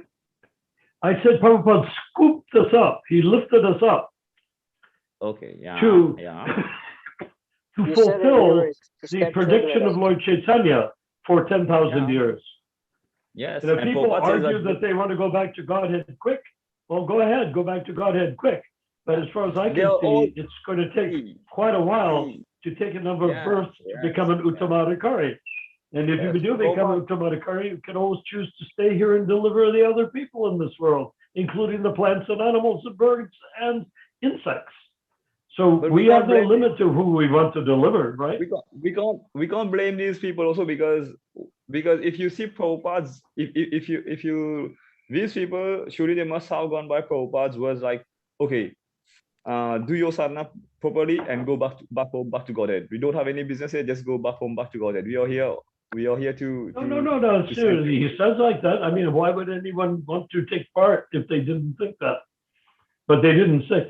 Prabhupada said to me, I asked Prabhupada that in London, and I don't know if you heard me say it in a previous session, but I knocked on Prabhupada's door when he was chanting japa. I realized I'd committed a great offense, wished I could cut my own head off, but Prabhupada said, come in, so I came in, sat down, and there he was marching back and forth, like in a different dimension with his japa beads. Hare Krishna, Krishna Krishna, Hare. He'd come up to the wall and he'd say, Hare Krishna. Then he'd turn around, wheel around and go marching back to the other wall. Hare Krishna when he got to the other wall. And he looked at me slightly annoyed and said, yes. I think I heard that. You heard me say that? I think I heard. Okay, I think I'll make the short version. He said, I think it was in the video. Yes. I said, Srila Prabhupada, maybe so. Is it possible that I could become a pure devotee just like you? You know, look at that. I'm saying just like you. I'm not mincing words. I'm not being indirect. I'm not being polite. I'm saying, is it possible that I could become a pure devotee just like you? Prabhupada went, Hare Krishna, back and forth a couple of times. Then he looked at me sharply and said, why not? It was in which year? Which year? Why? We're doing this for 10,000 people. Why not? You're in the process. And I'm sitting there just like I was hit on the head with a club by Bhima. Bong, you know, on my head. I'm just dizzy from what he said. Why not? He said, you're in the process. And so he went back and forth a couple of more times in the room. And he looked at me skeptically, sort of, and he said, but it may take some time. So, you see, that's what is the answer. Oh, Chandra Krishna, go back to Godhead. Sure, but it may take some time. How much time? Well, that depends on you, doesn't it? If you become a pure devotee, Uttama Adhikari in one lifetime, then you're back to Godhead already. Some time is less than infinite, therefore you are very fortunate. Yeah. Okay, let me ask you. Prabhu, no, I'm fortunate to ask the question. You're fortunate to hear what he said. Prabhu, it applies to you too. What? Regarding this incident. Vashi. I'm sorry. Now you're going to talk. I'm going to listen. Thank you. Yeah. Regarding this particular incident, it was in which year? 1969. 1969 or maybe Okay. 1970, probably 1969, late 1969. Okay, 1969. In London. And it was how many years after you joined the movement? Like? Well, I joined the movement. I was initiated in 1968. Okay, almost after 1 year. So it was out of innocence, like it was sheer innocence. I would say. But you asked for what means you were innocent by asking Prabhupada such question. How is it possible to become a pure devotee? I am a fallen, conditioned soul, basically a demon by birth. Nothing I ever did was innocent. Okay. So means you were kind of ambitious also. You wanted to become a pure devotee. You wanted to be recognized as a pure devotee, actually. No, I didn't care to become a pure devotee. I still don't care. I want others to become pure devotee. What do I need to become a pure devotee? If I can help someone become a pure devotee, that's my fulfillment. If I become a pure devotee, I'm embarrassed because I'm not qualified. But the thing is that what I wanted to know is, will Prabhupada say that a person, not necessarily me, but a person like me or Vashish, will go back to Godhead and become a pure devotee just like Prabhupada? And Prabhupada said, yes, you're in the process, but it may take some time. So I can say to you, Vashish, very confidently, yes, I'm not being Prabhupada, I'm just quoting what he told me. Yes, Vashish, you're in the process, but it may take some time. Yes. And now there will be many kind of interpretation when we ask such question. I mean, there are other people who say, okay, just like Prabhupada, means some people may say, oh, this person is so ambitious and he wants to have the fame, the glory as Prabhupada. So this is another question. This is another way of saying that. Well, that is very that would be a very wicked, cruel thing to think. Exactly. Low class. Exactly. Yes. Sarah. And now What there's another way of saying pure devotee. Pure devotee is a pure devotee. Pure devotee is called Uttama Adhikari. Yes. I could ask him, could I become an Uttama Adhikari like you? Then it would eliminate my wicked thoughts out of what the scheme might be that I'm asking. Okay, but like even there's, from my opinion, there's even flow in that question also. Like, can I become an Uttamadhikari like you? Because even I think among Uttamadhikari there are gradations of devotees. There may be someone who is an Uttamadhikari, but he will not be a great preacher. He may not become a great preacher like as Prabhupada, right? He may not become a Pravraj Acharya like Prabhupada. Prabhupada came from Krishna Loka. Yeah.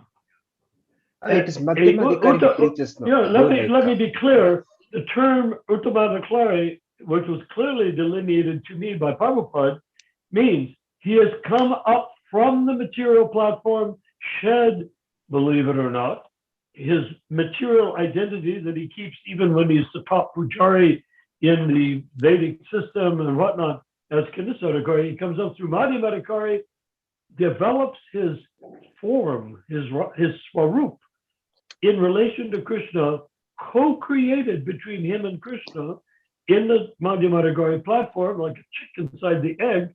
When the egg hatches, he's in Krishna Loka.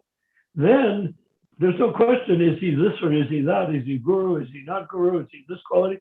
Because we're not talking about a human being. Now we're talking about a spiritual associate of Krishna named Uttamadhikari that comes down. Nobody can become an Uttamadhikari unless he is a spiritual associate of Krishna in his rasa with Krishna, in his swarup, that is co-created between him and Krishna to produce the wonderful relationship called rasa. Yes, I agree with you. And most of the thing that you're saying, see, Prabhupada has told you directly, and what Prabhupada has told you directly, he must have said this, and he has certainly said all these things in his books. And like the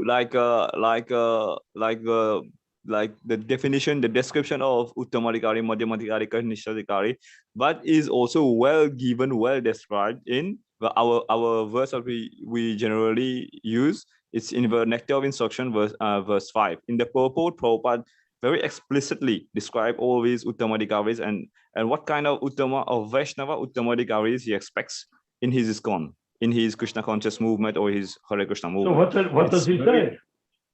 Yeah, but one day we can go through that purport. The whole thing is there. The whole thing, whatever. I know, but whatever can you give a short version? What did he say? Wait. Better read the book in front of you. Okay. Which book? No, it Nectar of Instruction. Like whenever Ramchandra Prabhu and yourself, sometimes you say that okay, you generally quote this Nectar of Instruction verse 5, right? Because you see the Uttamadhikari residence as a conscious jiva is Krishna Loka.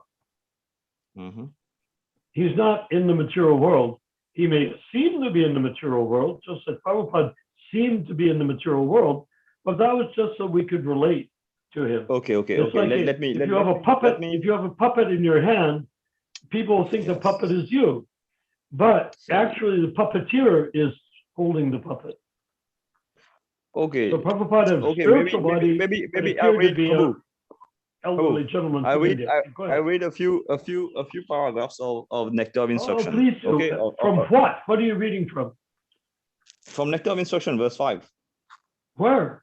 About the different gradations of Vaishnavas like Uttama. But where is it printed? The Nectar of Instruction. What is the book, or what is the paper? What is the letter? Nectar of Instruction. It is Nectar of Instruction book. So Vashish, what text are you quoting? 5. The text 5. Five what? From the Nectar of Instruction. Nectar of Instruction, there are only 11. I don't know how many verses are there. When I'm quoting text 5, verse 5. Of the Upadesh Amrita? Yes, Prabhu. Yes. Nectar of Instruction. Okay, verse 5. He describes Kanista Madhyam Uttamadhikari. Yes, you know. And then admonishes only take initiation from an Uttamadhikari 3 times, with the Vedic significance of saying something 3 times. Yes. It's right up there with a gecko going tick, tick, tick, Mr. Tick, tick. Yeah. Means truth is being spoken. Go ahead. But there are many important instructions also regarding the gradations of Vaishnavas. Okay, the classifications of where are they? Vaishnavas. Where are these? Where are they? In verse 5, Prabhu. I'm telling you, I'm telling you in verse 5. So okay, but verse 5 is not that long. It's pretty short. So go ahead. Verse 5, purport, of course. Purport. Yes. Just like I'm ready. I'll try to read a few things, okay? Yes, of course, I'm ready. We are all sitting here with our tongues hanging out, ready to hear you speak. Okay, let me read the text, the verse 5. The verse goes like, one should mentally honor the devotee who chants the holy name of Lord Krishna. One should offer humble obeisances to the devotees who has undergone spiritual initiation, Diksha, and is engaged in worshipping the deity. And one should appreciate with and faithfully serve that pure devotee who is advanced in undeviated devotional service and whose heart is completely devoid of the propensity to criticize others. This is the verse ends here now. Now the purport. In order to intelligently apply the 6-fold loving reciprocations mentioned in the previous verse, one must select proper persons with careful discrimination. This is how Prabhupada starts it. In order to intelligently apply, one must select proper persons with careful discriminations. That means we need to have proper discerning or discrimination power when choosing our sangha, right? And how to apply the different instructions when what we read from Prabhupada's books or instructions or whatever. And so what goes like Sri Rupa Goswami therefore advises that we should meet with the Vaishnavas in an appropriate way, according to their particular status. In this verse, he tells us how to deal with 3 types of devotees: the Kanishtadhikari, Madhyamadhikari, the Uttamadhikari. Maybe someone can put that verse in the in the screen. It will be very nice. Can any of you do that? There was a devotee who was volunteering on He said in the chat box. I don't know, Matthew Yeah, or but I Ramchandra can't. or... It says host disabled participant screen sharing. But so we I can can't. understand what you're saying. You're speaking very clearly and very intelligently, so we can do that. Go with that too. Okay. You know? Okay. If someone puts on a screen, it will be good, but I can go on. The Exactly. Kanishtadikari. Okay, let me read it. I'll try to read slowly also. Okay, continue. The Kanishtadikari is a neophyte who has received the Harinam initiation from the spiritual master and is trying to chant the holy name of Krishna. One should respect such a person within his mind as a Kanishta Vaishnava. A Madhyamadikari has received his spiritual initiation from the spiritual master and has been fully engaged by him in the transcendental loving service of the Lord. The Madhyamadikari should be considered to be situated midway in devotional service. The Uttamadikari or highest devotee is one who is very advanced in devotional service. An Uttamadikari is not interested in blaspheming others. His heart is completely clean and he has attained the realized state of unalloyed Krishna consciousness. According to Sri Rupa Goswami, the association and service of such a Mahabhagavata or perfect Vaishnava are most desirable.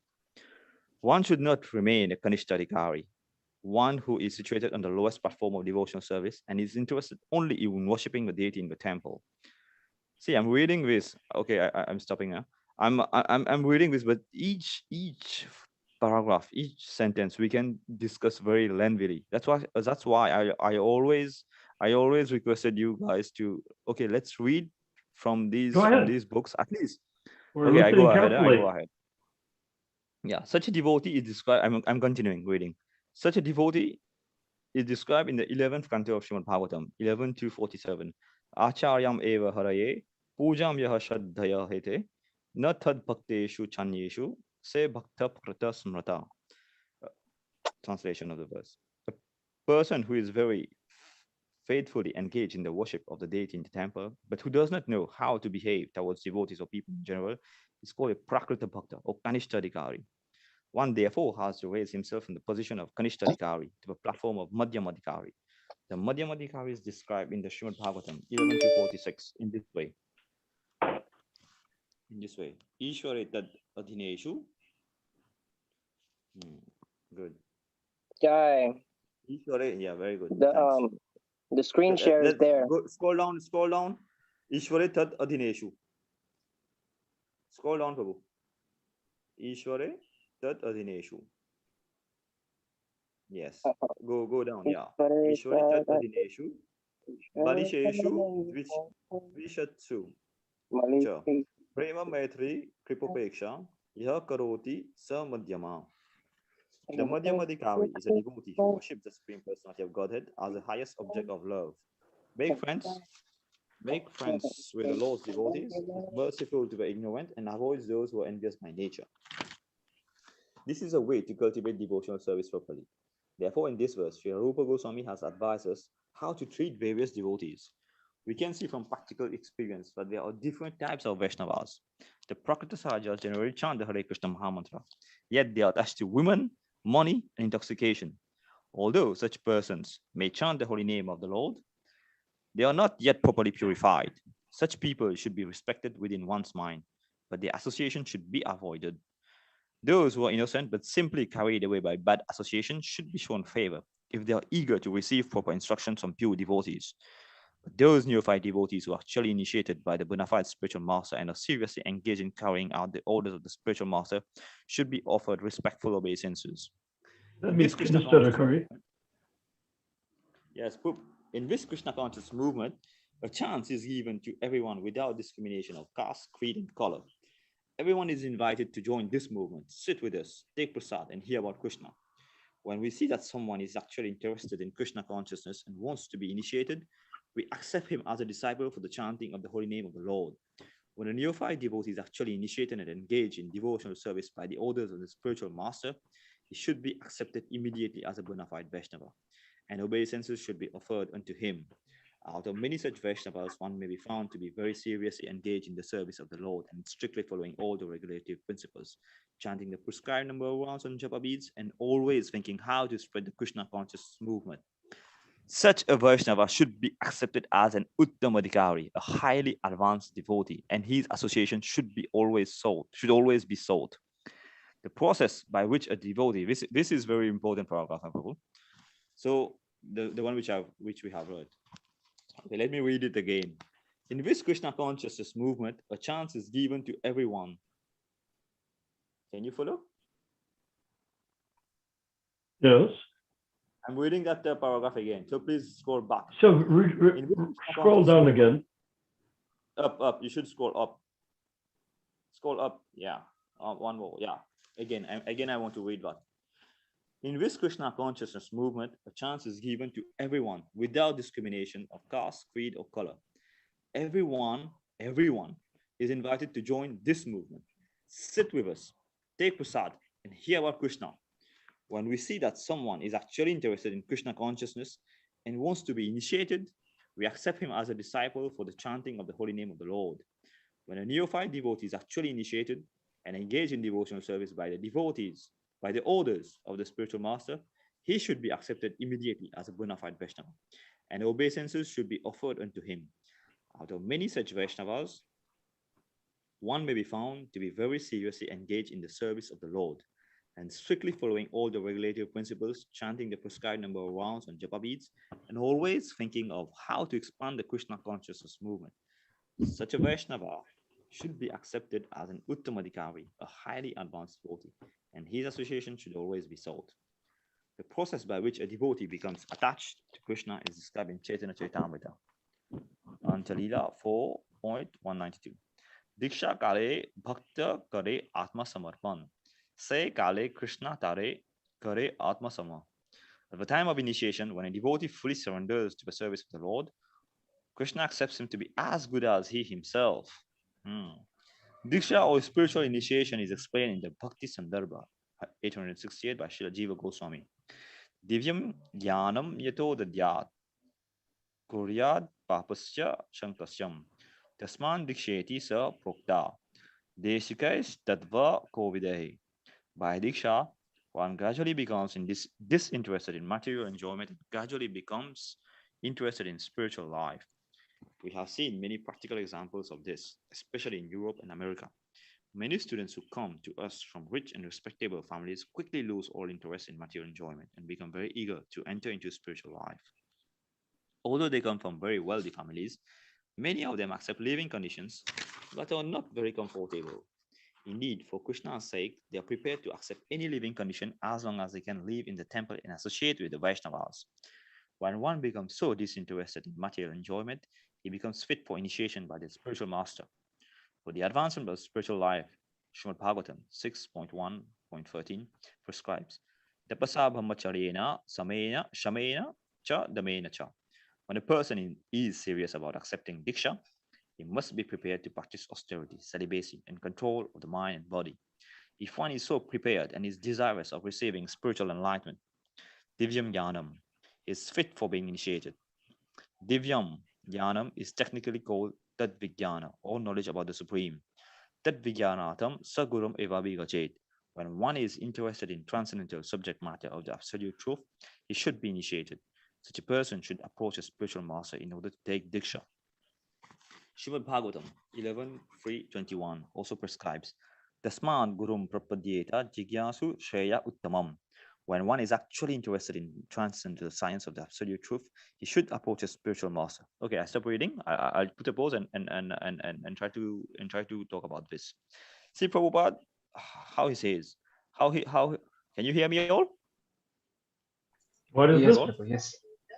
Can you hear me? Yes, we can hear you. How Yes. Prabhupada says, like he says that Diksha mainly comes from, if one is prepared and is desirous of receiving spiritual enlightenment, Divyam Jnana, Yes. that is a Divya Jnana, that is a transcendental knowledge. He's fit for being initiated. Okay? Divya Jnanam is technically called Tat Vijnana, or knowledge about the Supreme. Tat Vijnanatam sa gurum eva bigachet. When one is interested in the transcendental subject matter of the absolute truth, he should be initiated. Such a person should approach a spiritual master in order to take Diksha. See how Prabhupada talks about the movement, the process, as a third person. Means he's giving the general description, but people may get confused after reading it. Such a person should approach a spiritual master in order to take Diksha. And we all know that who gives Diksha in ISKCON.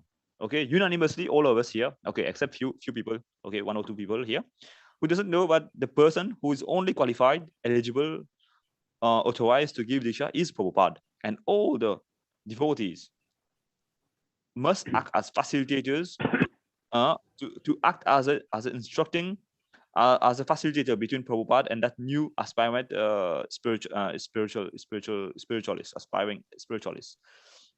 Because everyone has to take Diksha from Prabhupada. He has to receive knowledge from Where are you Prabhupada. speaking from? Well, we know this. No, you know this, but others don't know this. They haven't understood this part very well. And I think Well, I we should mean, all. in ISKCON, because in that same chapter 5, it says the Kanista and Madhyav can also offer initiation, but the disciple will be on the same level as they are, Yeah, and will not make exactly. any advancement under their insufficient guidance. So Exactly. Prabhupada makes it very clear Okay. that why waste your Okay. time with these ISKCON gurus? Let me talk. Let me talk on. Let me. I talk. No, when we I talk, just want to add that little bit because that's part of what Yeah. you're saying, really. Yes. Go ahead. Because why this happened? Madhyama and Kanishta. When this happened? When some particular stupid, narrow-minded, ambitious, arrogant, I don't know what kind, envious person, envious conditioned soul who is in the purifying process, he becomes envious of Prabhupada and will want to take his position and then initiate. Yeah. This will happen. And they become named in the July 9th letter. The July letter is those envious people. These people who were originally appointed to act as officiating acharyas, okay, but these people, they ignored, they disobeyed the order of Prabhupada, and what they did, they But become. Prabhupada knew they were going to. You think Prabhupada didn't know that they were going to disobey? Do you think Prabhupada, when he started this movement, he didn't know what is awaiting him? What kind of stupid, dull-brain person will come to him and like you were saying, like of course he knew everything. Mercy means you give a galupchuman to the rich man, you give a galupchuman to the poor man. Yeah. Mercy means you're giving. He gave opportunity. So to people okay, to you have your doubt, but I wanted to ask. I don't have any doubt. Okay. What doubt do I have? Matthew. Okay, let me. That the murderers should represent Prabhupada? I don't doubt that. I completely condemn that Later view. we'll talk about the murderers. Later we'll come to the murderers. So let's now talk to Matthew Prabhu and Ananda Andrew Prabhu. Andrew. Okay. So Andrew. So what are you coming to? What's the Siddhanta? Because I wanted conclusion to make them understand this point very clearly. I don't know if they have read this book or they are coming, or we can discuss this on Nectar and on. of devotion, nectar of instruction. Yeah, okay? nectar of instruction. Yes. Upadeshamrita. I want Matthew and Anand Prabhu to share their views more, to discuss about this, because I don't think they have gone through. No, but you see, Vashish, they have already come to the conclusion that they have found Krishna Balaram Swami, who I know very little or nothing about except through them, and that he is an Uttama Adhikari, and that he is Prabhupada's chosen successor. That's what they believe. Okay, Matthew, can you hear me? I can't see you, but I can hear you. You can hear me. Have you ever read this book? Have you ever read this purport which I'm asking you to read? Have you ever come across this purport? Not in this lifetime. Not in this lifetime. Huh? But okay, but now you're reading it. Chapter 5 at Upadeshamrita, not hard to find. And Prabhupada, in the very beginning, we are reading the fifth verse. Okay, the fifth purport, the purport of the fifth verse. But in the very beginning itself, Prabhupada says in the introduction of the book, like this is for neophyte devotees, anyone who wants to, who is interested to know about the Krishna consciousness. This is among the first book actually to read if you want to progress in spiritual life. So it is just like we say, Bhagavad Gita is an ABCD of spiritual life. So nectar of instruction is even ABCD of the ABCD of the ABCD. I don't know how to say, but it's a kindergarten. It's a kindergarten for spiritual aspirants. So I request you to go through this book. Okay. Okay. Through online you can go through this book, because sometimes you will tend to read Bhagavad Gita, big verses, Sarvadharman Paritaja, or you directly jump on the But the conclusion. 5th chapter is very important. I agree with Ashish totally. What, Prabhu? I agree with you 100%. Ashish. What? They should read that 5th chapter, 5th verse. Not only 5th verse, from the beginning of the book itself, actually. From the precept. Oh yes, everything is there. Yeah. The 6 loving exchanges is also described in there. This is all Rupa Goswami. This is all Rupa Goswami, exactly. who happens to be one of the most advanced gopis in Krishna Loka in real life. Okay, just like you're saying, Babu. See how Prabhupada starts the book in the preface. Okay, in the preface, see how Prabhupada starts the book. The Krishna consciousness movement is conducted under the supervision of Sri Rupa Goswami. Okay, this is how Prabhupada starts this book on the preface. The Krishna consciousness movement is conducted under the supervision of Sri Rupa Goswami. The Gaudiya Vaishnavas or Bengali Vaishnavas are mostly followers of Sri Chaitanya Mahaprabhu, of whom the 6 Goswamis of Vrindavan are direct disciples. Therefore, Sri Narottam Das Thakura sang Rupa Raghunath Pade He Ibe Ahuti Kabe Hama Bhujabe Sa Yugada Priti. Okay, he goes on to okay, let me read that part. When I'm eager to understand the literature given by the Goswamis, when I shall be able to understand the transcendental loving affairs of Hare and Krishna. Sri Chaitanya Mahaprabhu appeared in order to bestow upon human society the benediction of the science of Krishna. The most exalted of all activities of Lord Krishna are his pastimes of conjugal love with the gopis. Sri Chaitanya Mahaprabhu appeared in the mood of Srimati Radharani, the best of the gopis. Therefore, to understand the mission of Lord Sri Chaitanya Mahaprabhu and follow in his footsteps, one must very seriously follow in the footsteps of the 6 Goswamis. Sri Rupa, Sanatana, Bhakta Raghunath, Sri Jiva, Sri Gopal. Considering who they are in Krishna Loka, that is not a bad idea, is it? Yes. And see how Prabhupada goes on with that. Never mind Goswamis in Goswamis in Braja, in Mayapur, or consider who they are in Krishna Loka. What an opportunity to hear from the, even if you're a cowherd boy in Vrindavan in Krishna Loka, you will not necessarily hear from Rupa Manjari. Okay, Babu, please read. Let me complete the reading of it's a 1 page only, the preface. Yeah, we also want to know where you're going with this too, you know. Where are you reading from? The preface of Nectar of Instruction. Oh, preface. Okay. Preface, yeah, preface. Sri Rupa, at least hear me. Sri Rupa Goswami, or if you can put in the screen, this would be good. Sri Rupa Goswami was a leader of all the Goswamis, and to guide our activities, he gave us this Upadeshamrita, nectar of instruction to follow. As Sri Chaitanya Mahaprabhu left behind him the 8 verses known as Sikshastakam, Rupa Goswami gave us Upadeshamrita, so that we may become pure Vaishnavas. In all spiritual affairs, one's first duty is to control his mind and senses.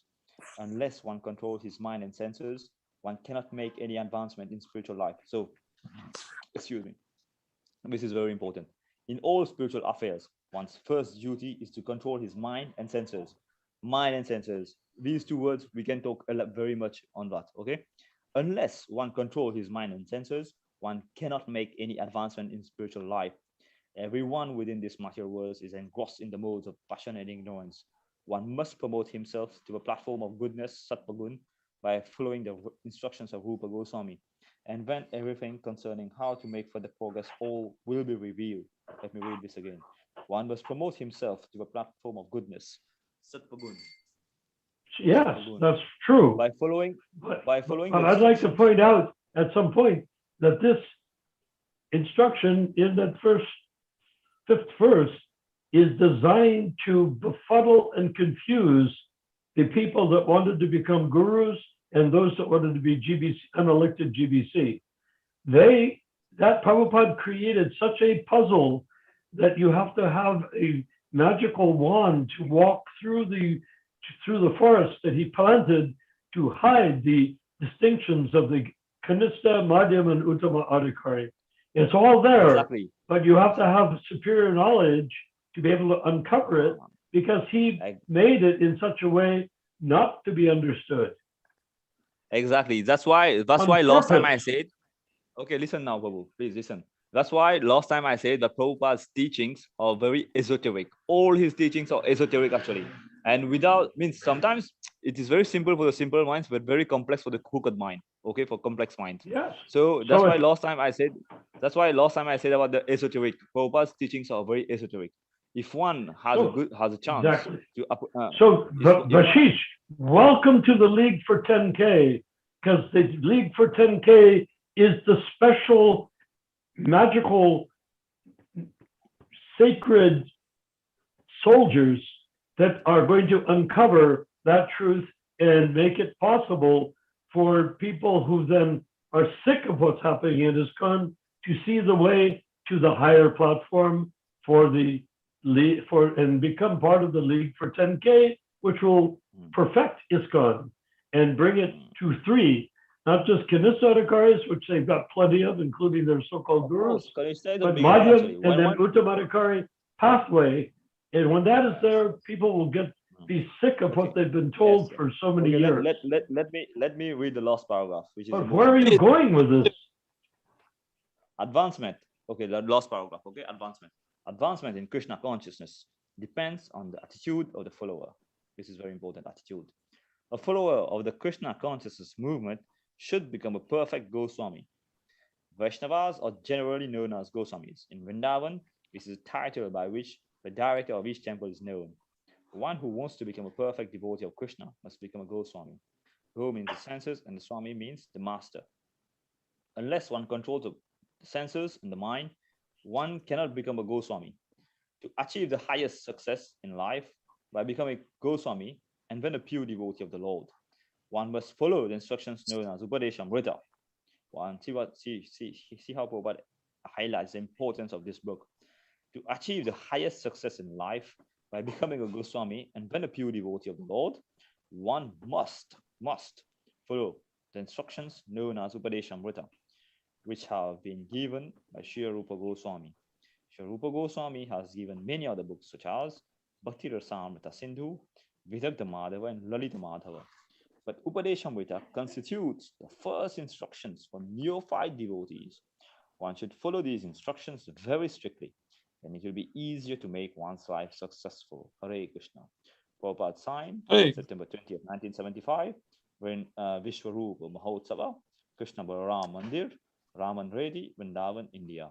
So you see how Prabhupada says, this book is meant for neophyte devotees. And as you're saying, Prabhu, if these books itself, okay, which is meant for neophyte devotees to understand this book, and if we have wrongly understood this book, so what's the point of going to Bhagavad Gita, Bhagavatam, and Chaitanya Charitamrita, or Nectar of Devotion? Just for cheating, of course. If a person tries to bypass the instructions in this, what you've just read, then their program is conspicuously only cheating. That's all. Yeah. So let's resume to our reading of the fifth verse, the purport of the 5th verse, where he said, okay. Well, what is it we've just been reading? This is not the 5th verse. This is a preface of the preface of instruction. Preface. Yeah, okay. So how important this book is. So pick up where you left off on 5. Yes, from purport of the 5th verse. So one should not accept a spiritual master.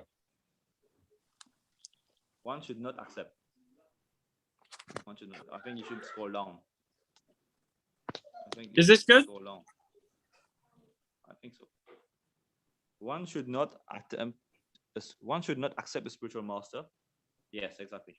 One should not accept a spiritual master without following his instructions. Nor should one accept a spiritual master just to make a fashionable show of his spiritual life. One must be jigyasu, very much inquisitive, to learn from the bona fide spiritual master. The inquiries one makes should strictly pertain to transcendental science.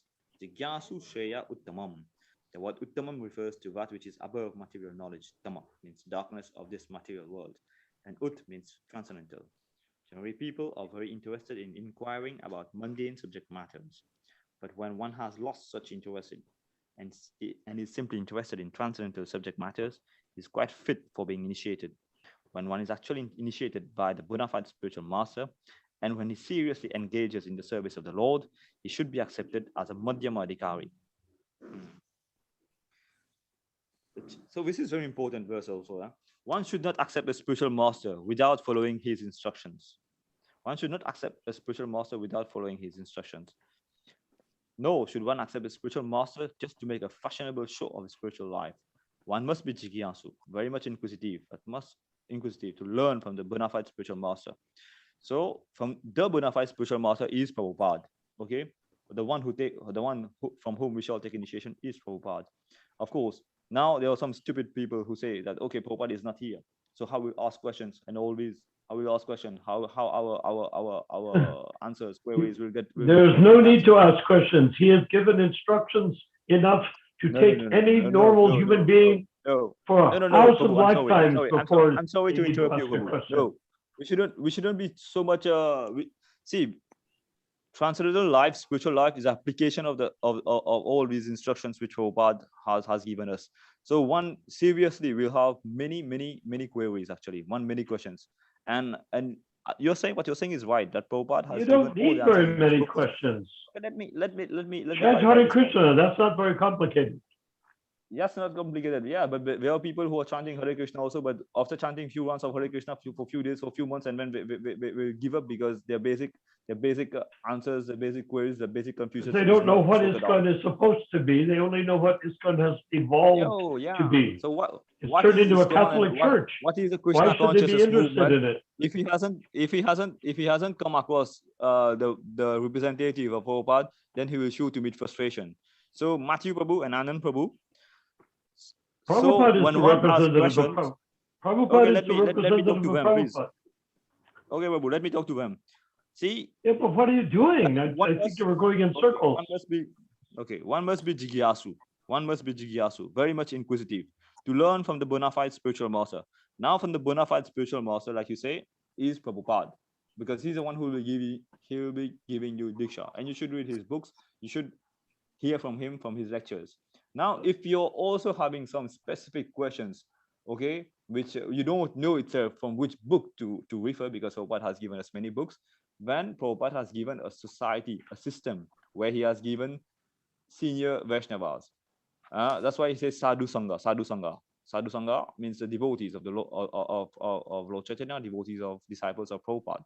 Okay, so seniors, like you can approach Prabhu Narnarayan or other. There are many other senior devotees, also senior Prabhupada Anugas, also senior disciples of Prabhupada. If you have any particular query, you just seek the answer from them. And it will be very good when you ask these questions from them. It will be very nice if these people also can give the reference from what Prabhupada is saying. Okay, because whatever Prabhupada says, he repeatedly gives an instruction in his books. So it's not difficult at all to understand this point. Okay. So the inquiries one makes should strictly pertain. But Ashish, are you aware that that Matthew and Ananda, Bhaktiananda, have accepted Krishna Balaram Swami as an Uttama Adhikari successor to Srila Prabhupada, and that they do not need to do any of this because they can go to the pure devotee Acharya following Prabhupada. Truly, that's what we were debating. About the factual evidence that he's presented and his willingness to take me on as a disciple. Who? Krishna Balaram Swami. Yeah. So you see, they're not trying to figure out Prabhupada. They're bypassing Prabhupada. Not necessarily. They're going to the next Acharya, who presumably will write his own explanations of maybe everything. First time they are hearing these instructions. Always be, no, this is not first time. We've been talking about this for quite a few days. No. But okay, but it takes many times also. It may take 10 times, 100 times, 1,000 times also for them. Okay, but I have some basic questions. First of all, Bashish Prabhu, can you tell me, do you know anything about the history of Krishna Balaram Swami? See, Prabhu. You do? Listen. If anyone accepts Krishna Balaram Swami as an initiating spiritual master or Diksha Guru, then he's surely in darkness. He's in ignorance. Because okay, we can say. But do you know anything about Krishna Balaram Swami? I means some people have forwarded me some instructions regarding him. Okay, some his materials. I've gone. Have you ever met him? I don't need to meet him. I don't need to meet him. If I've heard, no, you don't need to. But my argument is that listen. Bashis, give me a second, please. We listened to your excellent explanation, but it doesn't apply to either Anand or Matthew, because they already have their minds made up in a different direction. I'm sure it applies to them. It applies to them, and it applies to all those who are hearing us also. Now, they've already accepted him as Prabhupada's successor. That's what they think. Who's like best to follow the conclusions of some Kanishta Adhikaris, or somebody who has been nominated as Mahat and Mahamandaleshwar of Vrindavan by the other three sampradayas? Well, politics is politics. It's not about politics. It's exactly what we're speaking about tonight. It's about the platforms. With anybody, can't you? So Uttama Adhikaris to Kanishta Adhikaris, that's not political. That's Shastra law. If the person speaking it is on the proper platform, yes. So my question is to Bashish.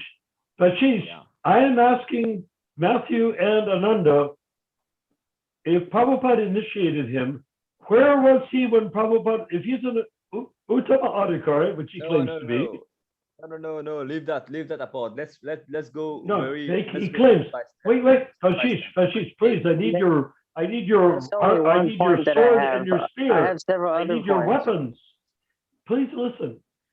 What I'm asking is, where was Krishna Balaram Swami when Prabhupada was being poisoned? And if he's a pure devotee, that means Trikalagya, past, present, future. Why didn't he tell anybody, like the other disciples of Prabhupada, or the press, or the public, or the other residents of Vrindavan, that Prabhupada was being poisoned? Or was he pleased that Prabhupada was being poisoned because he wanted to succeed him? That's my question, Bashish. What can you contribute to that? I have an answer for that. I was just researching Trikalagya, and I found some passages in the Srimad Bhagavatam where it talks about where Narad Muni he's overhearing news about Dhruva Maharaj, and so it says that he's struck with wonder. He touched the boy's head. So what is the Trikalagya part? How does that come in? Touched the boy's head with his hand over to his hand and spoke as means follows. knowledge. Tri means three. That means past, present, future. They know. Okay, so they're revealed to them by Krishna. Uttamadhikari can see the past, the present, and the future. As Narada Muni also did. When Dhruva Maharaj was talking with his mother Suniti of all the incidents that had taken place in the palace, Narad was not present. Thus, the question may be raised how Narad overheard all of these topics. The answer is that Narad is Trikalagya. Okay. He is so powerful that he can understand the past, future, and present of everyone's heart, just like the Super Soul, the Supreme Personality of Godhead. Therefore, after understanding the strong determination, Uttama Adhikari is Trikalagya. came to help him. Do you agree that the Uttama Adhikari is Trikalagya? So that means it says right here, he knows the past, future, and present of everyone's heart. He knows how the heart is going to progress from where it was before, but when they were born, here it is to today, and then how it will become in the future. They can see that way. It doesn't say, I don't see anywhere where it says that they can see every specific event like in detail. maybe he can see no. the darkness If in, a in pure the devotee, hearts of these wherever a pure devotee is, devotees, and that they would fall down. But you don't think you don't Prabhupada know knew that how they do you would know fall down? specific events? They had already fallen down. They were poisoning him. Andrew, Oh no, I'm let me ask talking you a few about questions. I see like Prabhupada as an usurping ignorant. Prabhupada's position. So falling down like and then to the point where they eventually died or got What are you really talking about? sick, had a stroke or something. They poisoned Prabhupada, and you're saying that Prabhupada either did or not know that they were poisoning him. He even went so Hey, far as to Haribol. say that he was being poisoned. Okay, well, if you would allow me to just read this that I've shared, it will be the explanation as to why I find that Krishna Balaram Swami is the only hope for the current state I find myself in.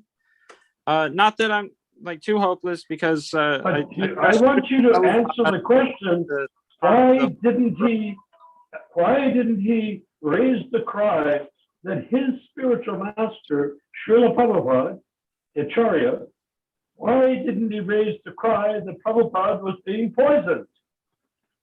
How did Yeah, he? that's You're, an there's no. exclamation, How, you're Robert, but I assuming that would like he to read it. knows exactly what's going on.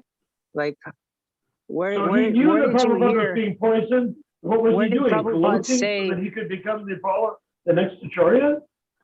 What did Prabhupada say about that term, Trikalagya? Anyone who is an Uttamadhikari is Trikaligya. It's one of the Okay. qualities of a people. But Because I they are just non-divine. researched, They're but on the I same researched plot. the term where it pops up, and it's so far I haven't found where it says they know like they're supposed to know exact events. It says here that they know their hearts, how it's going to be, and how it was past, present, and how it's going to be in the future. Okay, try means Internal three. thing, Kala not means time. external. Gyan means knowledge. Just translate the Sanskrit. You'll see knowledge of hearts, Knowledge of the soul. not the senses. Time. knowledge how the of time everything. relates Knowledge to of the events. soul. Knowledge of everything. You think a pure devotee doesn't know that he's a soul? Yes, but Maya is that which is not. Yes, but that has nothing to do with a pure devotee, because Maya is for people like us, conditioned souls, not pure devotees. But Honestly, honestly, I'm are not. not I don't bewildered. feel that I'm very qualified to give a very good answer. So I will have to inquire directly to find out this question that you have, this inquiry, to be able to give okay. if this was an actual police platform, a higher platform of understanding. Ananda, if this was a police report, the question would be, what did you know and when did you know it? So we asked Krishna Balaram Swami, what did you know and when did you know it? About he the said, kill. I didn't know anything. I was a neophyte. Then how did he become an Uttamadhikari? Why Good would luck you say trying that? to bring police into You don't Vrindavan. become what? This is somebody who's in the Gurukul from age 4 and memorized 30,000 Vedic shlokas. Not in this Hey, Gurukul. hey, Haribol Prabhu Narayan, I want to add something now. Because you Vrindavan have been talking Guru. to him Well, let's for stay with this days. topic, okay? Yeah, we'll stay with this topic only about Matthew And and I am also. trying to, I'm hoping that you will be able to expose the truth in this situation. Yes, I try. Yes. Okay, Well, don't try. Means, Exposing the truth means you'll do it. You don't have to try. hey, You listen, just do Matthew. Okay, let me talk now, Prabhu, please. Yeah, To go Matthew ahead. Prabhu and Anand Prabhu, it's been more than a month. Okay, it's been more than a month that we both have spoken. We have spoken. Okay, I've spoken to you separately, and I've spoken to Anand Prabhu separately. I asked you to read a particular book. Okay, I don't know whether you read the book. Who wrote I it? still don't know whether you. Huh? Which one? Matthew, have you read the book? Much reading from what you've provided me. No, have you read the book and the quotes which I sent you? Have you read them? What book? What's the name of the book? That's interesting. Now, I sent you the book, The Final Order. Did you read it? Oh no, I haven't touched that. I remember you talking about it, and it. Yes, and I even sent you the read quotes. other things before that. I even sent you the quotes also. Did you go through the quotes? The codes. Yeah. Well, I really haven't done much reading. That you... Okay. I'm just asking you some questions, just yes or no, like this. You please answer me. And Andrew Babu, did you read the book Final Order? I've been hearing about it for like the past 4 or 5 months. Listen, you may be hearing about Krishna consciousness, about Prabhupada from a Christian priest or from a Muslim this thing. Okay, Who? they will not give you. I'm giving an example. You cannot understand something, okay, from a person who has an agenda, means against that particular thing. Like you won't go to a mosque or to a church and ask them, hey, please, I want to know Krishna consciousness, so help me to understand Krishna consciousness. It's very stupid, very silly actually. Okay, so if you want to read Final Order, you take the book the Final Order and you read it. There's no other way out. Who wrote One it? thing you need to understand. Who I hope wrote it? this understand. And why do this they is have understood. authority? It was written by a non-initiated devotee. But let me answer. Andrew Babu. His question is very nice. Then how So do you it's accept not really authority? authorized. Which authority are you following? That's a basic question. You're very right when you say we have to follow. It's not authorized. Which authority you are following? This is very important. You're beginning itself. You need to know which authority you are following. So yeah, who wrote it? It a non-initiated devotee, right? It doesn't. What do you understand by initiation? Let's get back to the basics. That's why I told you this book is all about the basics. What is parampara? What is initiation? What is but he also makes a fatal flaw. Approach a spiritual master. All these things are very much. Listen, Matthew Prabhu. Yes. I helped him publish that book, but now I have to say that he made some fatal flaws. Okay. Prabhu, but later we discuss. See, your problem is the problem is that people here in this platform, they don't even have basic understanding of basic terms. So what is the message without those fatal flaws? Yes. Okay. Let Narayan Prabhu speaks about the fatal flaws in the book. Okay. The ball is in your court now. You explain the fatal flaws in the book now. Okay. Tell me. I will listen to you now. What actually? Would you mind if I read this so I could get this off the screen?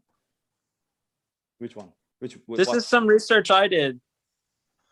I was looking up Vishwanath Chakravarti Thakur, and I found this on Gaudiya History ISKCON Desire Tree. This is an excerpt from his biography. Yeah. Rupa Kaviraj was excommunicated from Vaishnav society. He was the founder of an Upasampradaya, which taught that only renunciates were eligible to act as acharya. All householders are disqualified. He preached a distorted doctrine of Raganuga Bhakti, which completely negates the value of Vidhi Marga, minimizing the importance of hearing and chanting. To the benefit of the general public, Vishwanath has argued against this doctrine in the Sarartha Darshini commentary on the third canto of the Bhagavat. Rupa Kaviraj holds that no householder can take the Goswami title. Vishwanath counters this proposition by stating on the basis of scripture that any member of a dynasty of gurus who has the proper qualification is entitled to be called a Goswami, i.e., he can do the work of a guru or acharya. However, to call one's unworthy children Goswamis simply for the purpose of accumulating wealth and disciples is opposed to the scriptural conclusions and is to be considered unlawful, even if born in a family with a tradition of acting as gurus. And that's just seems so relative to the situation I find myself in, that there are those that are greedy, and there are very sincere devotees that are taking initiation from these kinds of people. And Matthew, they're I dear to We me. know that's a problem. This- They have turned Matthew. ISKCON from a spiritual movement into a religion. We know that. But they're still Prabhu. functioning as Kanistadakaris because they worship the Prabhu, not deity, right. they take prasadam, they follow regular Prabhu, not- principles.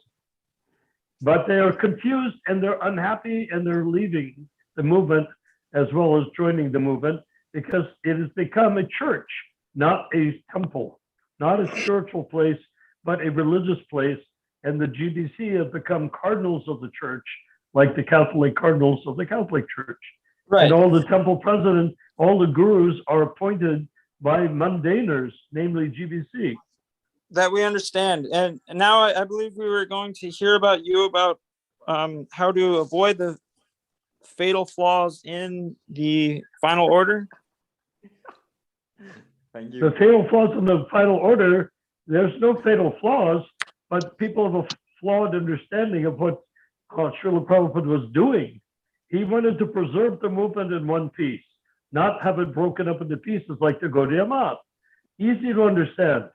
He wanted the 11, he knew the 11 were going to declare themselves to be regular gurus because Prabhupada, believe it or not, wasn't stupid. So he knew what they were going to do. It was obvious what they were going to do. He also knew that they were poisoning him. So why did he appoint them when he had already set up a situation of so-called rithviks or representative acharyas that anybody who was a Brahmin who's doing weddings and Shraddha ceremonies and whatnot in individual temples was qualified to use the same shastra that they use for a wedding, what they use for an Annaprasana ceremony, you use for initiation. Bhavitra, Bhavitrava, whether you're purified or unpurified. That was already established. So why would he go to the trouble to say, oh, you guys can become? He didn't need to do that because it was already there. The reason he did that is he knew that if he didn't do that, they would divide the movement up into pieces and rule it the way the Gaudiya Math people ruled the Gaudiya Math, which led to its complete destruction and collapse. So that's Prabhupada avoided it. And guess what? He was successful. Prabhupada wanted the 11 on that list to declare themselves to be regular gurus, because if he didn't, I mean, you can say these people were poisoners, these people are sinful, these people are homosexuals, on those 11. Why would he authorize them? Why did he say, look, you guys, let's find a group of 11 people in ISKCON that follow the regulated principles and chant Hare Krishna, not you guys. Because if he did that, they would have broken away and seized temples for themselves.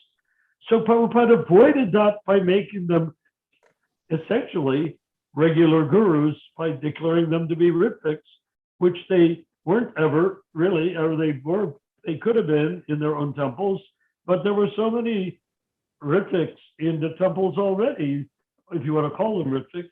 Tamal introduced the idea of rithvik, not Prabhupada. He called them representative acharyas. And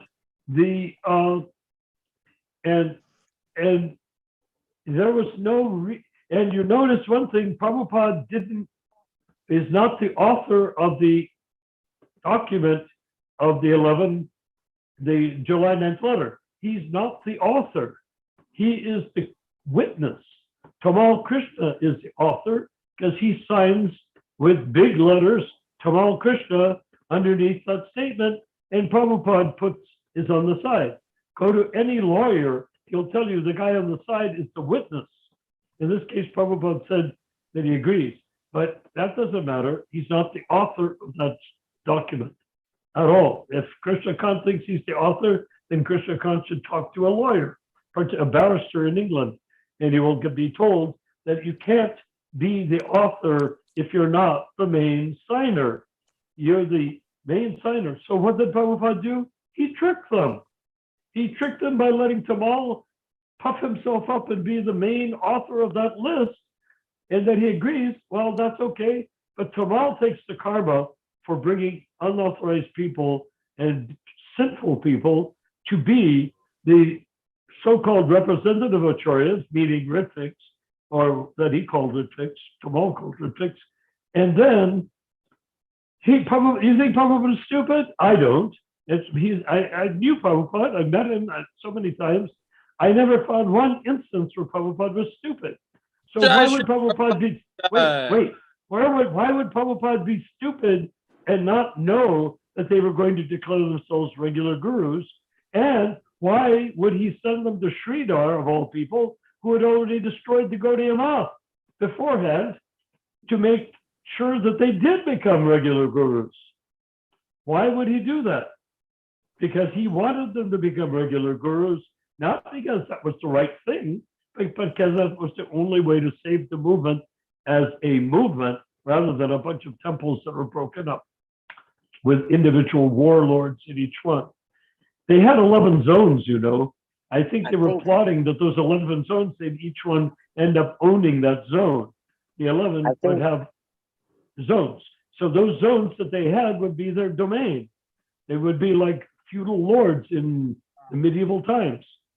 They would, each one would take charge of it, and that would be his gurudom when Prabhupada was poisoned, successfully poisoned.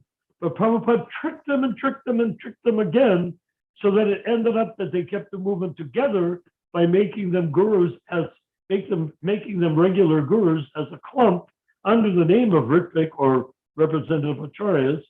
And that's how it worked. And it's a big success.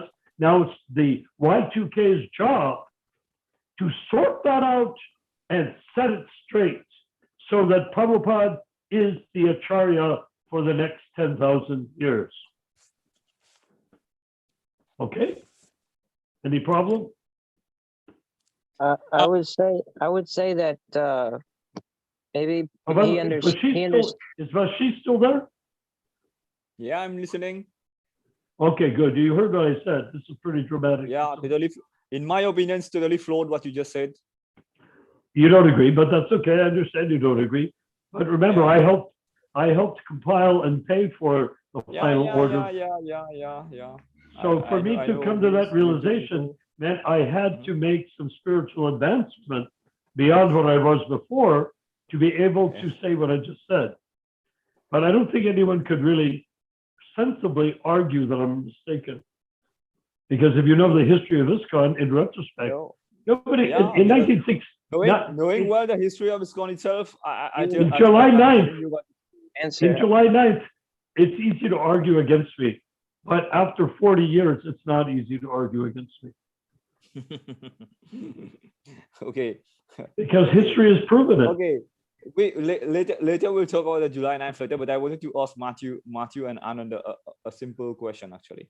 Yes, my dear. I consider you my teacher. So go ahead. No, we're all teachers of everyone here. Whenever there's a chance to learn. I don't know. I'm not a teacher, but you're my teacher. Letter from Srila Prabhupada. I'm simply a contaminated fallen soul. First of all, you're a teacher. Matthew and Anand.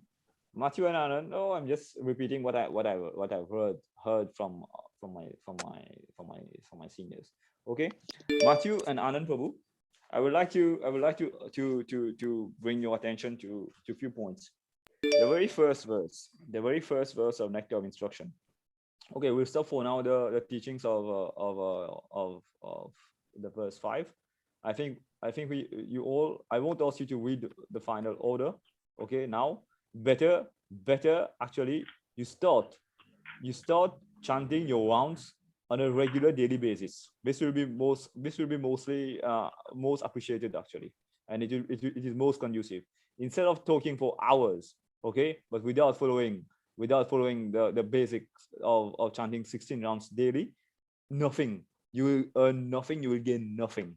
So better is we start chanting our 16 rounds daily. Okay, after chanting our 16 rounds daily, then we can argue, we can come to such arguments.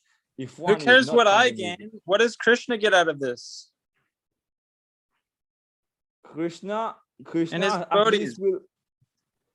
Krishna wants his devotees to come to his place. He doesn't want any of us to suffer. And for us to come out of this suffering, we need to follow the basic instruction, which is following the 4 regulatory principles and chanting 16 rounds. There's nothing what actually we can do. Krishna already is having Sahasra Lakshmi, thousands and millions of Koti Lakshmi who is serving, goddess of fortune who are serving them. He's not hankering for our service. It's in our benefit actually if we actually come on the human platform, that is to follow the 4 regulatory principles and chant minimum 16 rounds and render some service through the spiritual master, through the Vaishnavas to Lord Krishna. Okay, Lord is infinitely patient with us. He's being infinitely tolerant with us. He wants to take us out of his stupid ignorance which we are living for infinitely number of he time. wants to do that, there's no doubt. But once we do that, we must save others, not just save our stupid selves. Of course. We're not here for liberation. We're not here for mukti. We're here. If we become an Uttamadakari, then we must stay here until the end of the golden age of Kali and deliver everybody, right? Man, you want to complete, Prabhu. 1 minute. Are you interested in salvation or are you interested in service? Okay, later we talk about it. It's okay. It's okay. Matthew Prabhu and Anand Prabhu. The only thing I wanted to tell you is that before, don't be too much. What to say? Don't be so much. Go step by step. Go step by step. Okay, because if you read, because you maybe you just know about Bhagavad Gita or Bhagavatam or Chaitanya Charitamrita, but you haven't yet gone through these books. You're not reading these books on a daily basis. You're not scrutinizing, study carefully these books. So if I say all these books, even Bhagavad Gita, it has to be read in the company of devotees, in the association of devotees. I wonder how many devotees you're reading it and from whom. Just like somebody just asked me that what is the authority of the final order or this thing. That's just the basic starting point itself is wrong. When your authority itself is wrong, you're accepting instructions. That particular instruction which you just shared with us from ISKCON Desire Tree or like this. This is some mainstream devotees. Mainstream devotees now are I'd the like to read from Srila Prabhupada then. Okay. Huh? Letter to Madhu Sudan. Dated November 2nd, 1967. Yes? Tell me. Yes, that is to Madhusudan. What? Tell me. Location Navadvip, letter to Madhusudan. My dear Madhusudan, please accept my blessings. I am in due receipt of your letter dated 24th October 1967. Kirtanananda was awarded the position of a sannyasi because he wanted it, although I could understand it that he wanted to be a spiritual master himself. Lord Chaitanya wanted everyone should be a spiritual master, provided he follows the order of Lord Chaitanya. The Lord's mission was to defeat the Mayavad philosophy and establish in the philosophy of Krishna consciousness, because Krishna is the supreme Lord of the personality of Godhead. Krishna is the supreme Lord, the personality of Godhead. Anyone following the order of Lord Chaitanya under the guidance of his bona fide representative can become a spiritual master. And I wish that in my absence, all my disciples become the bona fide spiritual master to spread Krishna consciousness throughout the whole world. I want it, but Kirtanananda was too much puffed up, and artificially he took up a certificate from me that he has been awarded the order to a sannyasi. In the spiritual field, nobody can become a bona fide spiritual master by dissatisfying his spiritual master. It is said that one can satisfy the Supreme Lord simply by satisfying the spiritual master, and one who dissatisfies the spiritual master has no place in the spiritual world. Kirtanananda wanted to become a spiritual master by dissatisfying his spiritual master, and as such, he has fallen down. He cannot say anything genuine anymore till he has had revival of his pure consciousness in the spiritual world, as mentioned above. Differentiation between spirit and matter is clear, and practical experience when a living creature is dead, no amount of material advancement of science can bring back a dead body to life. The thing which is absent from a dead body is the spirit. As there is individual spirit and individual body, similarly, there is the great spirit in the universal material form. As the individual spirit is working systematically within the individual material body, similarly, the Supreme Spirit is conscious of the universal body. The Lord knows what is happening in each and every planet as much as an individual soul knows what is happening in each and every part of his body. Therefore, the individual consciousness, which is limited when dovetailed with the supreme consciousness of the Lord, is called Krishna consciousness. When I return, some of you shall be offered sacred thread. I very much appreciate your version that the Ramayana is roaring like a lion cub.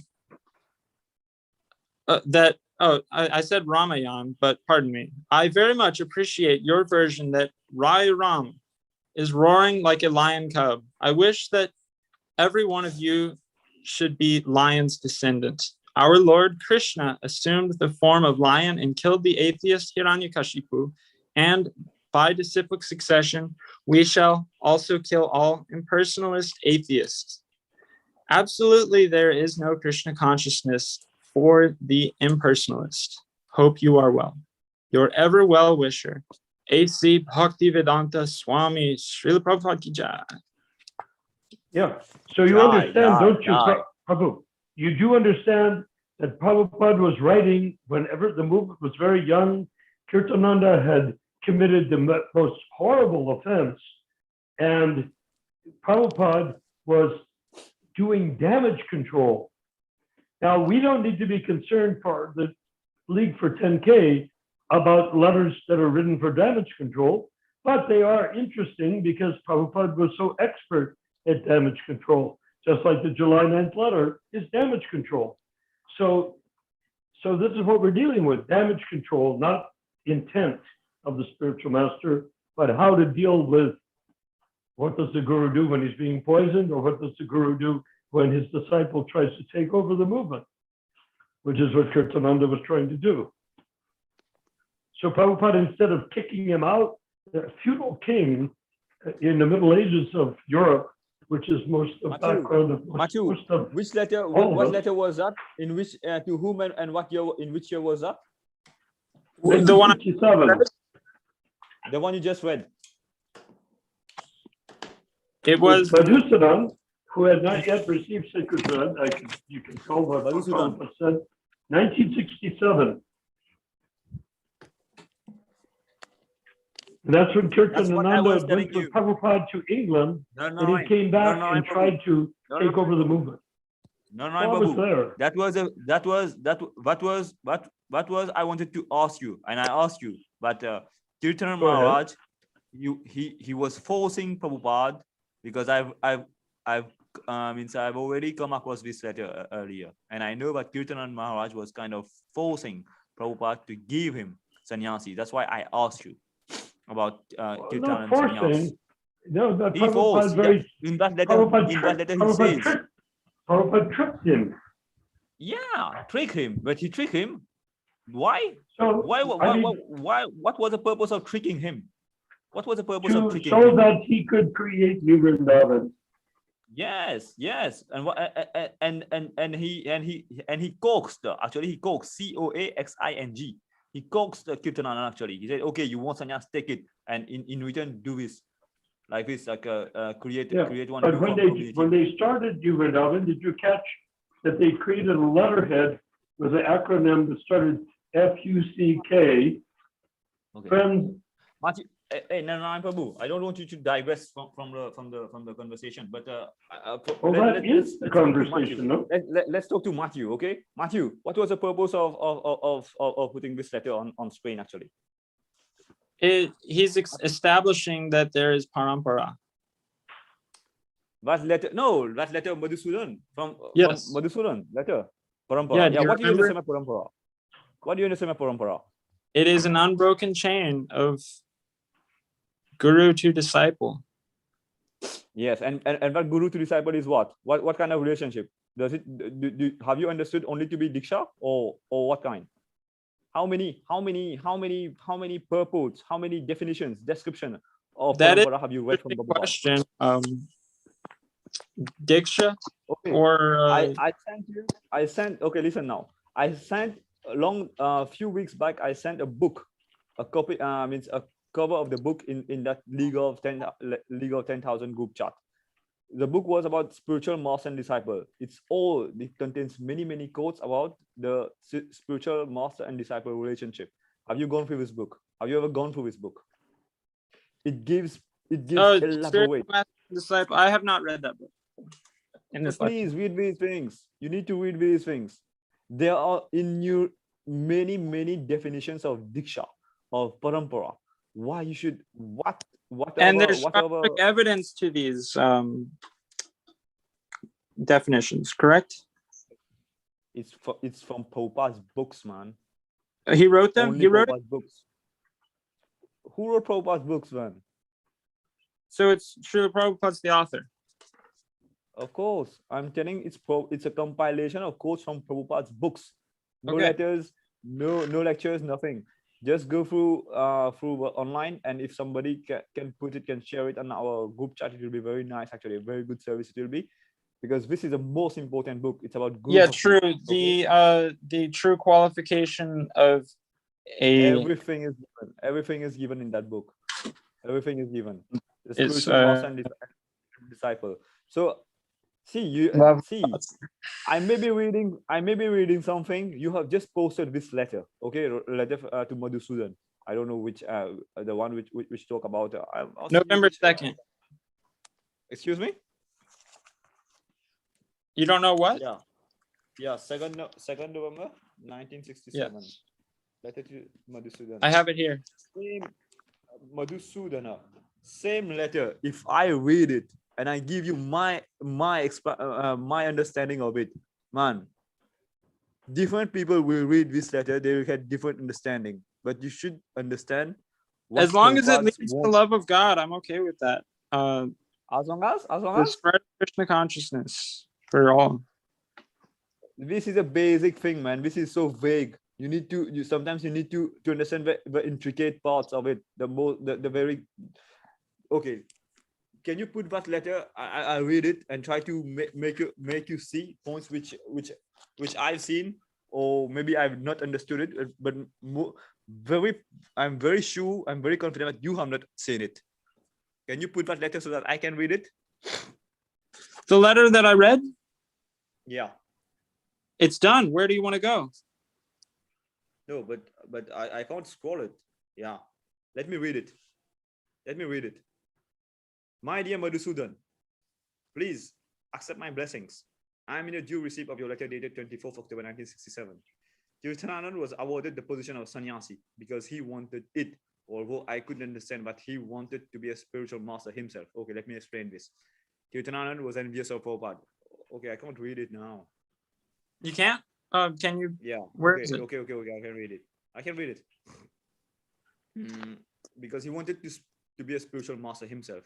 Here, when Prabhupada says that Kirtananand wanted to be a spiritual master himself, it means that he wants to be a Diksha Guru. He wants to usurp the position of Diksha Guru. I hope this is clear. Lord Chaitanya wanted. That was why he came to see Prabhupada in the first place. Prabhu, please, Narayan, Prabhu, please, let me talk now, please. What are you doing? A big favor from you. Lord Chaitanya wanted everyone should be a spiritual master, provided he follows the order of Lord Chaitanya. See, Lord Chaitanya wanted everyone should be a spiritual master, provided he follows the order of Lord Chaitanya. You know what particular verse he is referring to? Amara agya guru hoy tare eresh. Yare deka tare kaha Krishna upadesh. Okay? This is a famous verse. What are you saying? No, what? Chaitanya Chaitamrit. Yare deka tare kaha Krishna upadesh. What verse? You haven't heard this? Yare deka tare kaha Krishna upadesh. Oh, Prabhu, I have heard it. You can search in that Veda base something. Yes. Yeah. Chaitanya I think Charitamrita. 8.1, Lord Chaitanya says that Charitamrita, anybody can 7. become guru. Is it Yeah. audio? If he Yare Dare Krishna Tare Upadesh. Kaha Yeah, Krishna something. Upadesh. Thank you, Rama. You're Ram Subramaniam. At least you're hearing it very, very, very intently, and I appreciate this. And this particular verse, which Chaitanya Mahaprabhu says, and Prabhupada very elaborately explains in the verse 7.128, I think, in the Charitamrita. So please go through it and go through the purport. And Prabhupada very explicitly says that he is clearly asking, Lord Chaitanya Mahaprabhu is clearly asking for everyone to be a spiritual master, to be a bona fide spiritual master, a bona fide instructing spiritual master. Which I Leela? hope this. Excuse me? 7.128. Yes. Which Leela? I think it's Madhyama, I think. Thank you. Madhyama, I think. Yeah. Appreciate it. So the Lord's mission was to defeat the Mayavada philosophy and establish in the philosophy of Krishna consciousness because what you're doing now? Where you've gone now? Okay, you're directly. See, the problem is that you jump too much, man. You can Okay. you can go and read this. We're back to the letter. Yes. So is there a direction that is being taken? Is somebody going in a certain direction? And or one more, Matthew, I think you and all of you who are listening, if that particular letter, okay, it is very clear that Kirtananand, he at all cost, he's envious. It shows his ambitious, envious nature is very nicely explained by Prabhupada here. Okay, if you can't see it, very sorry for you. Madhusudan, that letter, Madhusudan, 2nd November 1967. 2nd November 1967, Prabhupada that is very explicitly also what he's saying. All of you become bona fide spiritual master. That call is for becoming preachers of Krishna conscious philosophy to become Siksha gurus. Okay, become bona fide Siksha gurus. When Prabhupada says become bona fide spiritual master, he's asking you to become bona fide Siksha guru. Bona fide instructing spiritual master. He's not, because Shiksha Guru is a special category that has been completely misunderstood. What is the purpose of Madhyamadikari? What is the purpose of a Madhyamadikari? Madhyamadikari means he is beginning the process under the guidance of Paramatma, according to Prabhupada and Bhaktisiddhanta, to reach the platform of his rasa with Krishna in the form of Uttama Adhikari. What Prabhupada let's apply. Okay, I got you. Let's apply application of knowledge. Prabhupada came to New York, okay, 1966. He came to America and he's establishing ISKCON. All these newly initiates, okay, on what platform were they? On what platform most of them were? Subhuman. Okay, subhuman or whatever, okay. Prabhupada gave them initiation. They were less than human beings. He engaged them to broadcast the message of Chaitanya Mahaprabhu.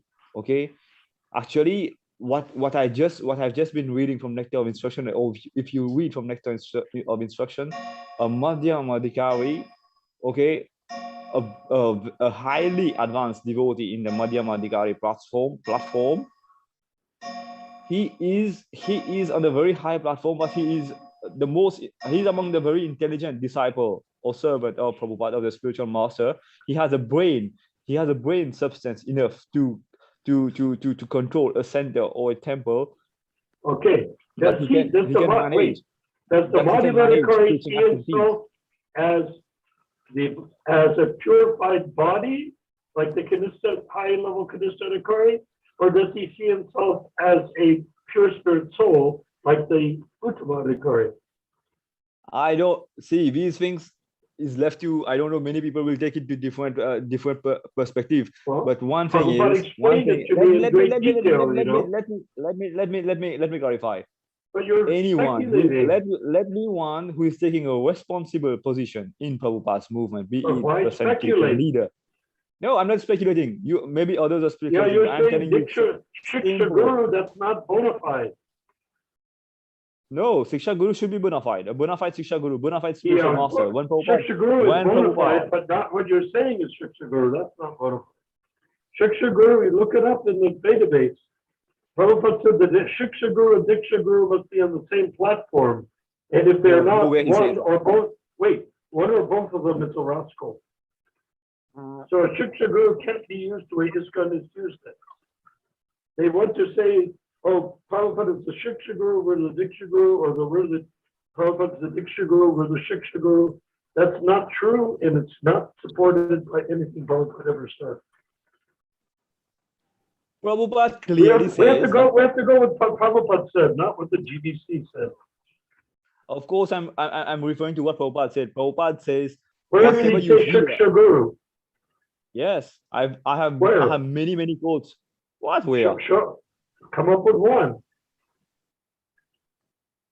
Prabhupada says Siksha Guru is one who is repeating the instructions of the Diksha Guru.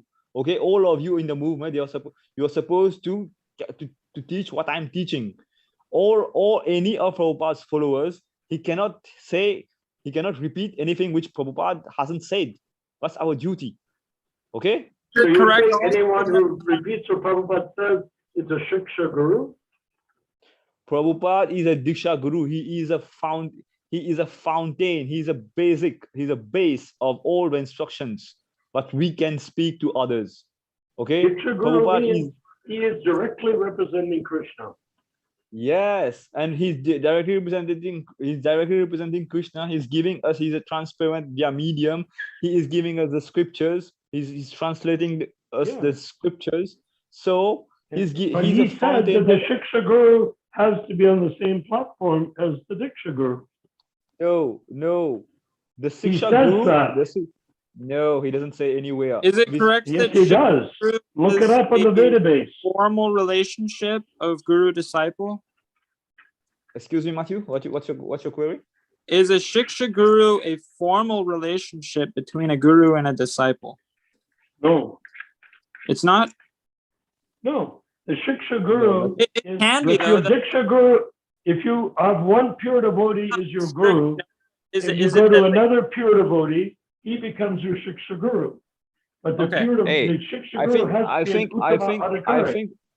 I think we are going round and round, same vicious Yeah, circle. because you're, we're going. but Let me. Vashish I will. Prabhu, why are you I will We taking post. should the be giving everybody a Vashish, chance to why do speak you take instead of the interrupting them constantly. GBC definition of Shiksha Guru? They're Definition of crooks. Siksha Guru. I will post Prabhupada's instructions, Prabhupada's quotes. Okay. We refer to Where's that, the and then quote? we discuss Where's about the it. quote where Prabhupada defines Shiksha Guru?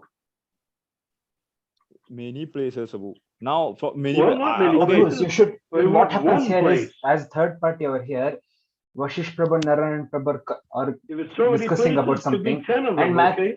what I am with Matthew Prabhu, I am getting confused over it. So first you both discuss. This is Then a very, Matthew for Prabhu me, said, this is a okay. very sensitive question because Shiksha Guru What has happens been here is used sometimes Narayan as Prabhu a makes means. sense over here. Then Vashish Prabhu makes sense over here. And then like you have the confusion with what is it, Balaram Krishna Swami. Are you reading from Prabhupada's writing? Yes, I read from Prabhupada's writing. So people Okay, so what does Vashish he Prabhu, say Narayan about Prabhu, you need Shiksha to come Guru? to a conclusion, both of you. Either one of you accepts another one or something like that. So what does he say about Shiksha Guru?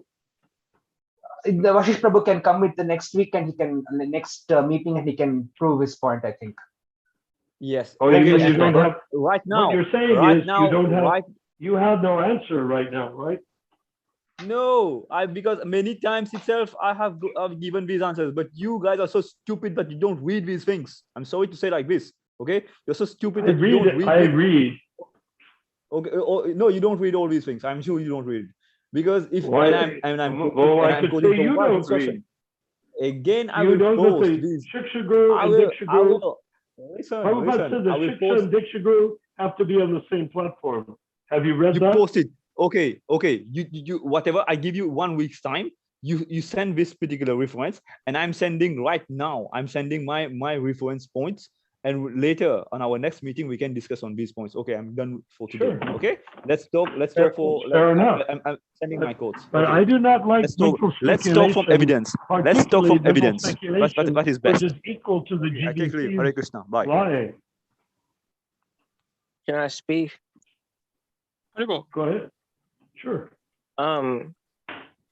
You know, you're kind of, I mean, you're putting it in the context of somebody like from a Kanishta platform. They're thinking of this lifetime that it's you all, you know, he's saying, I want you all to become initiating gurus in this, something to that effect, what you said, in this lifetime. But you don't know if he's speaking in multiple lifetimes. Like, I think I want you Exactly. all to be able to progress to the platform of Uttama Adhikari and in future births and be able to give initiation, each one of you. That's what he's thinking. That's my opinion. He doesn't say Yeah, anywhere but about, I want you all in this lifetime to he's not become pointing initiating to gurus. anyone. That's not He's not possible. Yeah, but he's not identifying anyone, is he? No, that's what I'm saying. Is he identifying who is the Shiksha Guru? Is he identifying who's the Diksha Guru? Well, that was if we look at in the case of Srila Bhakti Siddhanta Saraswati Thakur, he didn't name Prabhupada specifically. He said that somebody would naturally, they would emerge self-effulgent as the future, the next chain in the. What you're saying, he didn't the say next that link in the chain of disciplic succession. Yeah, he didn't say that to Prabhupada's godbrothers. You're right. He didn't identify Prabhupada as the next Acharya to Prabhupada's godbrothers. But he said that somebody evidence. would be self-effulgent, and that's what happened. Well, fine. It doesn't matter what he said to them. It matters what he said to Prabhupada. I mean, those guys were all treacherous. In the Gaudiya Math, they were all traitors to Bhaktisiddhanta, and they ended up poisoning him with a lethal injection. So what makes them so wonderful that they need to be told the details of how the movement is going to go on? They were themselves murderers of the Guru. Well, the Guru is kind of, he's kind of obliged to his disciples. If they want to have questions, he has to answer, regardless if they're demoniac quality or not. He doesn't have to. That is the obligation of somebody of the Uttama Adhikari platform. So you're saying that Uttama Adhikari is obliged to speak answer questions. Everything to the. Well, Prabhupada said Bhaktisiddhanta Saraswati was expert at tricking his disciples. Sure, but he can, even though he's bewildering them, he's still answering their question. Yeah, but he doesn't have to tell them everything that they want to know. He just tells them anything that will do the trick. Why should Bhaktisiddhanta stir up the pot of garbage that the disciples are plotting against him to steal his movement, to not create a GVC, but to take over the different temples in their own name, which he already knew they were going to do? Why would he facilitate that by naming Prabhupada as the next Acharya? Maybe he knew the same thing. Maybe by not naming Prabhupada, he spared his life. That's what I've been saying about this go around. What happened with Prabhupada by not naming somebody? I don't know. He saved his life. I don't think because they're trying to assassinate Prabhupada. Why would they not go after the next person that he names? That immediately puts their life in danger. It's not the same people. The ones that wanted to assassinate Prabhupada did assassinate Prabhupada. Yeah, that's true. Perhaps he knew that that's their path of purification. That's why they were puffed up and they became usurper acharyas, and then they all fell down. Within a couple of decades time, they were all not even a couple of decades, a few years.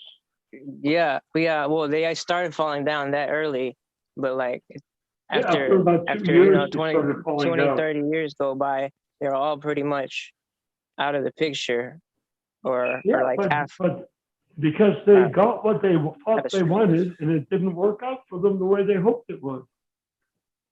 Yeah, I was thinking that Prabhupada, he knew, like he's three-colored, yeah, he knows that they, how their heart is going to, like what's going to happen to them, and how they're going to progress, and what they need to do to purify.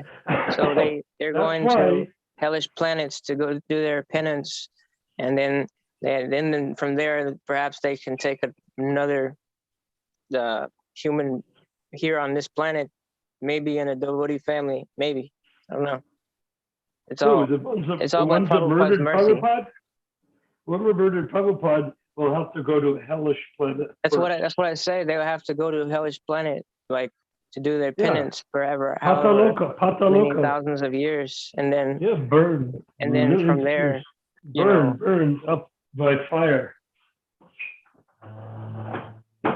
They have somebody like that. It was like, false guru, and they're clearly. It's very clear how quickly they fell down. Because they completely began crumbled. to think. They got sick. They all wanted to develop some kind of either sickness, or they all fell down. Like we're getting they did all sorts of ways. But drugs and intoxication. Yeah, but you know that killing. They wanted to turn Krishna consciousness into the Catholic Church structure. That's really just how that New World Order. That is what it's they the did. structure of New World Order. That's what they're they're aligning themselves with. They don't want to follow the Vedic principles. That's the problem. This Catholic is this is after AD, some Kali Yuga new concept. This Vedic concept is from Krita Yuga. They don't want to follow that. So they made up some Catholic, and they made the lives miserable for everybody. They made their lives miserable. Now, how dare they poison Bhaktisiddhanta Saraswati? Like, who has given, how could they even think that way? Like, 9 ways of devotional service, you should have offered your mind to Lord. How did they even think like that? I don't understand. Religion and they is call material. themselves as devotees. They should eternally be in hell. There is no doubt in that. They've tried to turn ISKCON into a religion, which it's not. It's a spiritual process. And as a religion, they treat it like the Catholic Church, meaning they can control it from the top down. Prabhupada wanted ISKCON to be controlled from the bottom up. And that is our mission of the League of 10K, is to turn things around so that the membership of ISKCON will choose to, the membership of ISKCON will choose to have ISKCON from the ground up, not from the top down. It will take a little work, but if the membership wants it, how can the leaders deny it? You see what I mean? I heard you, Prabhu. Understood. How can the leaders deny? How can the leaders deny the congregation? If we keep on publishing what we're publishing, and if Vashish, if you've seen what has been written so far about the Bhagavad Vashish Prabhu is not in the meeting, Prabhu. I think he's not here anymore. He's not here. Oh, who's here? I'm the Prabhu. Sorry, I cut you, Matthew Prabhu. I don't remember. I cut somebody over there. I'm sorry. So Matthew and Ananda are the only ones here? Yeah. Is Rupa Majori still here? Who's running the show? I'm the host because Bhakta Singh has asked me to. He's at a doctor's. He might be listening. He might be listening, but okay. So have we completed everything? We've gone way beyond 2 hours. There was something I was looking for, but I haven't found it. And that's kind of strange because on database, and I think it's taken down. What are you looking for? A letter. Which one? It was a really interesting letter that describes how Srila Prabhupada masterfully tricked the bad gang, you know. And he said that It involved Tamal. He was and a few others. I think Kirtanananda. And I read it. Who wrote the letter? Srila Prabhupada. He wrote it to them. What year? It was I think the same date as that letter that I posted about Kirtanananda to 1967? Yes. Tamal hadn't joined yet. Really? Okay. Tamal joined either the end of 67 or the beginning of 68. He joined about 6 months more than I did, and I was initiated in September of 1968. I might have to find that letter, and I guess I'll post it to the Good idea. We can close. Yeah, I'll look out for that letter. I think it might have been at a later date. Well, find it out. Yeah. But in the meanwhile, please find out from or about Krishna Balaram Swami why he did not protect Prabhupada when he was being poisoned, since he is supposedly successor guru. That means pure devotee. That means he can see past, present, and future. Why didn't he protect Prabhupada? Yeah, I can only speculate, but I would say No. Find out. Don't speculate. Find out from him. Okay. Or he can join our group if he wants. Yeah, that would be nice. Well, can you invite him? Yeah, I haven't talked to him yet in this lifetime. Well, you can talk to him. You still have a lifetime, so you can talk to him. Subramanya. Rama Subramanya. Haribol. Are you? Haribol, Prabhu. I was doing some college work. I was writing and I was hearing, so I had to switch off my camera. I'm sorry. But no problem. So, Matthew Prabhu is saying. Where can you give a reference to where the definition of Trikalagya means that they're supposed to know every detail of the past, present, and future? Well, why not look up Trikalagya on the database? Yeah, that's where I was reading from earlier, that it says it that didn't say what know Trikalagya. When you translate Trikalagya, it doesn't say what it means. How can we say to what degree these personalities have that Trikalagya? Like a pure devotee, 100%. Okay.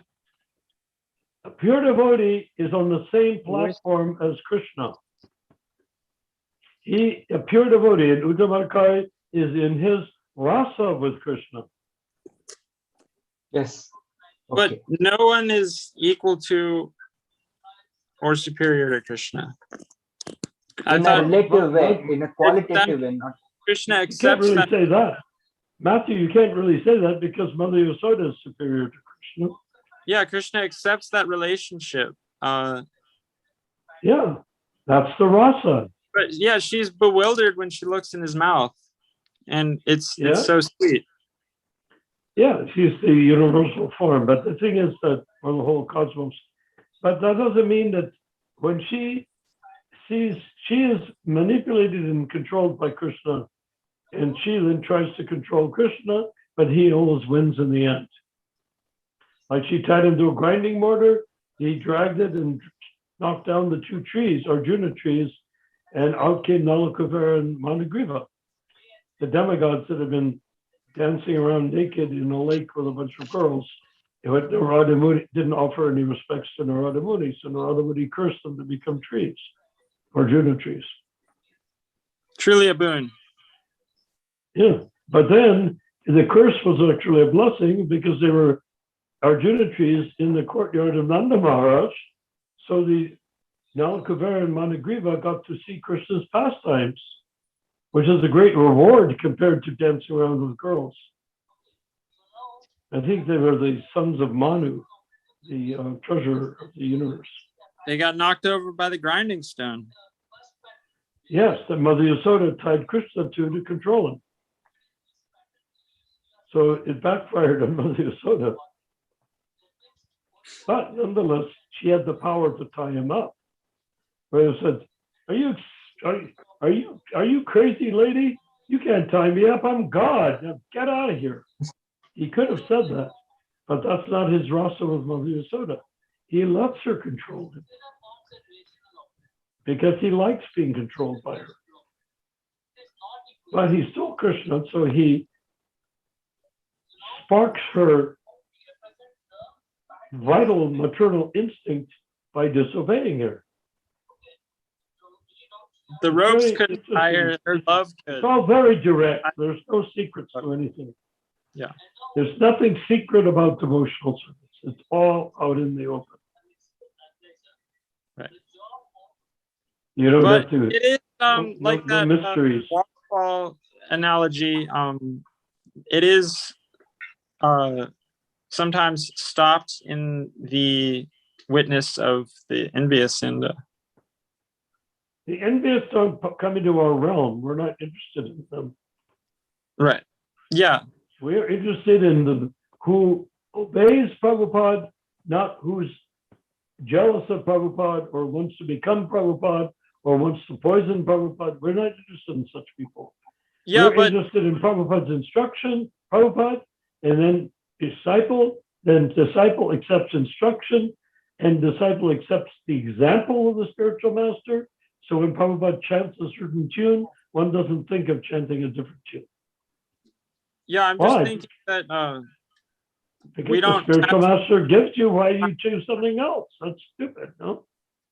yeah, I'm thinking we don't cast pearls before swine. That there could be a reason that Krishna Well, Balaram, we're the swine. the murderers. Yeah.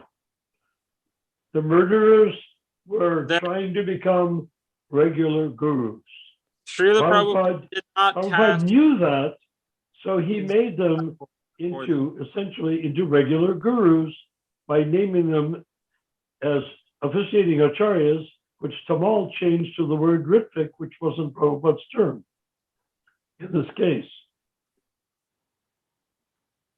So, I mean, Vashish is taken in by that whole logic, not realizing that Krishna Kant has done a great disservice to Prabhupada by glorifying his murderers as persons that should have been his representatives. Murderers of the spiritual master are never his representatives at any stage. How could they be his representatives? But Krishna Kant is simple-minded and he thinks, oh yeah, that could happen. But that's not the case. Prabhupada knew what they were doing. Who's Krishna Kant Prabhu? Oh, Krishna Kant is the person that publishes Back to Prabhupada magazine, if you've ever seen it. And he also published a paper called The Final Order, in which he claims that Prabhupada appointed Ritviks, namely Tamal named them Ritviks, Prabhupada called them officiating acharyas. He created officiating acharyas to initiate, but that was not necessary because we already had officiating acharyas in every temple. He just did that because they wanted to be regular gurus. So if somebody else was given the power over them, they would have destroyed the movement and divided it up into pieces when the poison had its final effect. I mean, when you're dealing with someone, if I am being poisoned, I'm not going to think of how good the person is that's poisoning me. I'm going to think, what can I do to defeat him? And Prabhupada defeated them. They would have broken up the movement into 11 zones. They already were GBC in 11 zones, anticipating Prabhupada's death.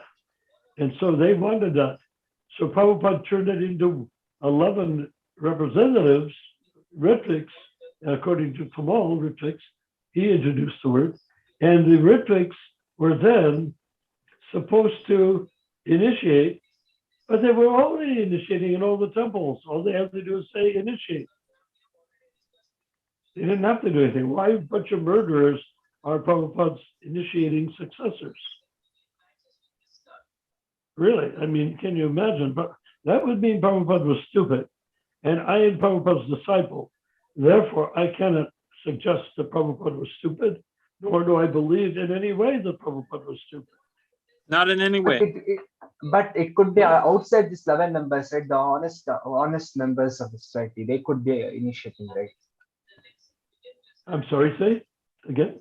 Like the outside these 11 members, there could be honest members in the society who could be initiating. Yeah. So if a person's in the temple, they ask the temple president, I want to be initiated. If Prabhupada's there, they would send the name to Prabhupada. But he practically, as far as I know, never said no. He just chanted on the beads and said yes, and gave a spiritual name. From that, it's a short step. If Prabhupada is not there, that the same people, the pujari that does the weddings and does the death ceremony called Shraddha ceremony, who does the Anaprasana ceremony where the child for 6 months picks between books and money and stuff like that, that same pujari does the same prayers for each one of those ceremonies. The Shraddha ceremony is when somebody dies. It all starts Abhovitra Bhavitrava. The same prayers are used for all those ceremonies. Yep. Ramchandra Prabhu is here. You're muted. Yep. So. All right. I was listening to you guys' discussion. It was pretty interesting, all from all angles. So that was amazing. So it seems like this is Ramachandra. Yes, I'm on the Wonderful. screen. I'm back. Oh, are you? Oh, there you are. Okay, yeah, that's good. So we have. I think we're coming to the end. The devotees are. It's late now, 11:30. It is late. I think it's time to go. I want to thank. Have you read the question that Matthew I put and on Ananda for having contributed so much? Yeah. I'm asking them to find out why didn't Krishna Balaram Swami prevent or at least announce that Prabhupada was being poisoned? And if he didn't know, how can he be a guru now if he was Triqualagya? Yeah, I heard all that. Yes. Yes, I'm just saying that once again for Matthew and Ananda, Bhaktananda. They have to find out. Otherwise, I can't accept that he's anything special. I can only accept he's special if he has a reason why he didn't do that. Okay. Yeah, the only answer I can give is really vague, and it's just that he accepts what is good for his sadhana and rejects what is bad for his sadhana. Okay, so selfish. He didn't want to get caught. He didn't want to get caught up in the politics of saving Prabhupada. But if he had gone to New Delhi, he could have put it in all the newspapers. If he had gone to London, he could have put it in all the newspapers. If he had gone to been in Vrindavan, he could have put it in all the newspapers. Plus, he could have gone to all the temples of the Goswamis, like Radharaman and Hare. All those temples, they could have gone to them and said, Prabhupada is being poisoned. My but guru, what do we know about guru is being poisoned. So, why not? What do we know about what I... What? Also, I wanted to know if you have read what... I asked you a question on our Leak for 10K WhatsApp about how are you about what you said about when Daiva Varnashram Dharma will be later in Kali Yuga. You said that if we find someone in those later years and they're taking something from the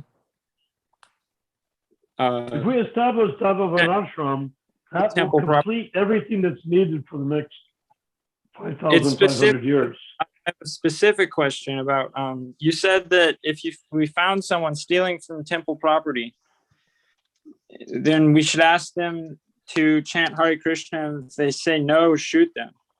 And I posted a that's the Daiva Varnashram, yeah, because we'll be surrounded by people that have no way to make a living and are starving to death and are going to rob and pillage to get their to get the money, to get sustenance and food, a can of beans for their wife and children. Yeah, well, I And posted part of can you blame them? Yeah, I posted part of Srila Prabhupada's lectures where he says that the true test about if someone is being religious is if they love God. And no one should ever ask from what religion you come from based on if that's a qualification. Well, Daiva Varnashram is very specific. Lord Jagannath, have you read what I published there?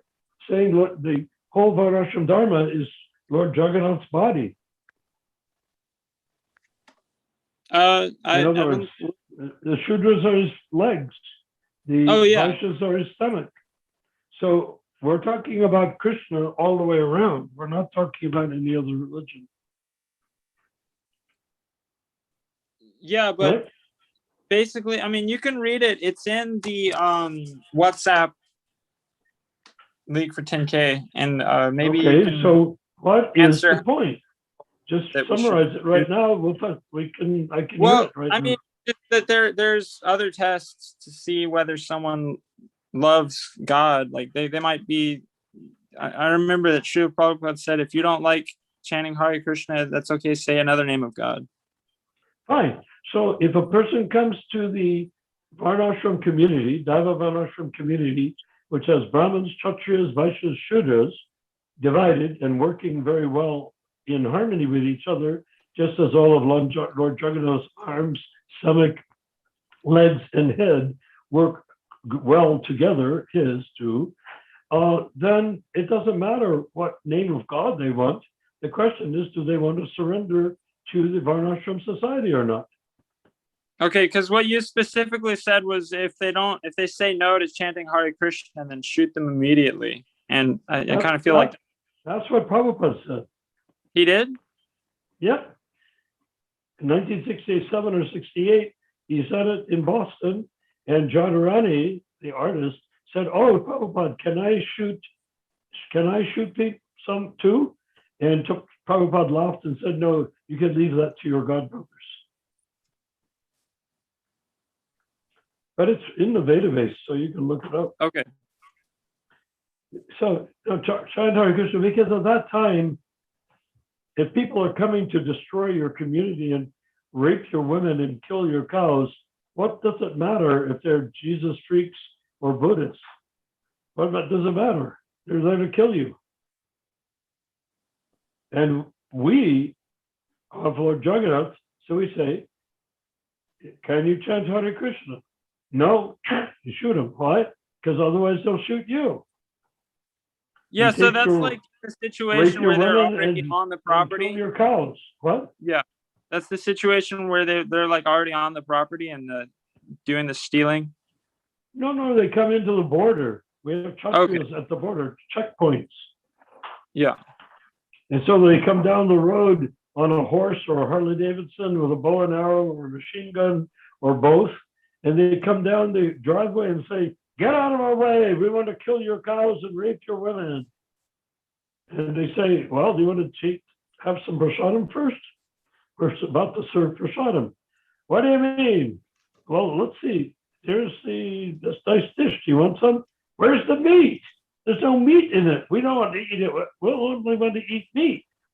Said, "Well, then will you chant Hare Krishna?" "No, just get out of the way. We're going to rape your cows and kill your women," or something like that. And then we say, "Okay, no more conversation. Shoot him." Okay, that makes sense. He's a total aggressor against the Varnashram Dharma. Right. All right, so we should end it soon, huh? What is a Kshatriya? Yeah, Kshatriyas aren't just there to kill people. Kshatriyas are to protect the community. Because do you want them to kill the women and rape the cows, or vice versa? Why would we want that? We go to all the trouble of protecting the cows, treat the cow as our mother, create a society in which the mother cow is the boss and we are the servants of mother cow, and then we allow them to come in and kill mother cow? Why would we do that? Absolutely not. Exactly. Guys, So you, okay, so Prabhu. you agree, Haribol. so you agree, yeah, time to quit? Yeah. Thank you. Yes, Haribol. Prabhu. Evil. Thank you very much for Subramaniam joining, Prabhu. everyone. Jai. Subramaniam Yes. Prabhu ki jai. Jai, Jai, Hare Krishna. Hare Thank you very much, Hare Krishna. everyone, Always for joining. Prabhupada. Jaya. Jai. Oh, glory to Go the ahead. Prabhupada. And one last thing, people who are watching on Facebook, we've got 7 people watching on Facebook. So thank you very much for joining on Facebook. Jai, Jai. All you wanna- glories to 7 people watching on Facebook. May Yes, you watch yes. again and again. May you bring another 1,000 people to watch again and again. And may you check in and zoom in with us, and we'll see your face and offer our obeisances to you.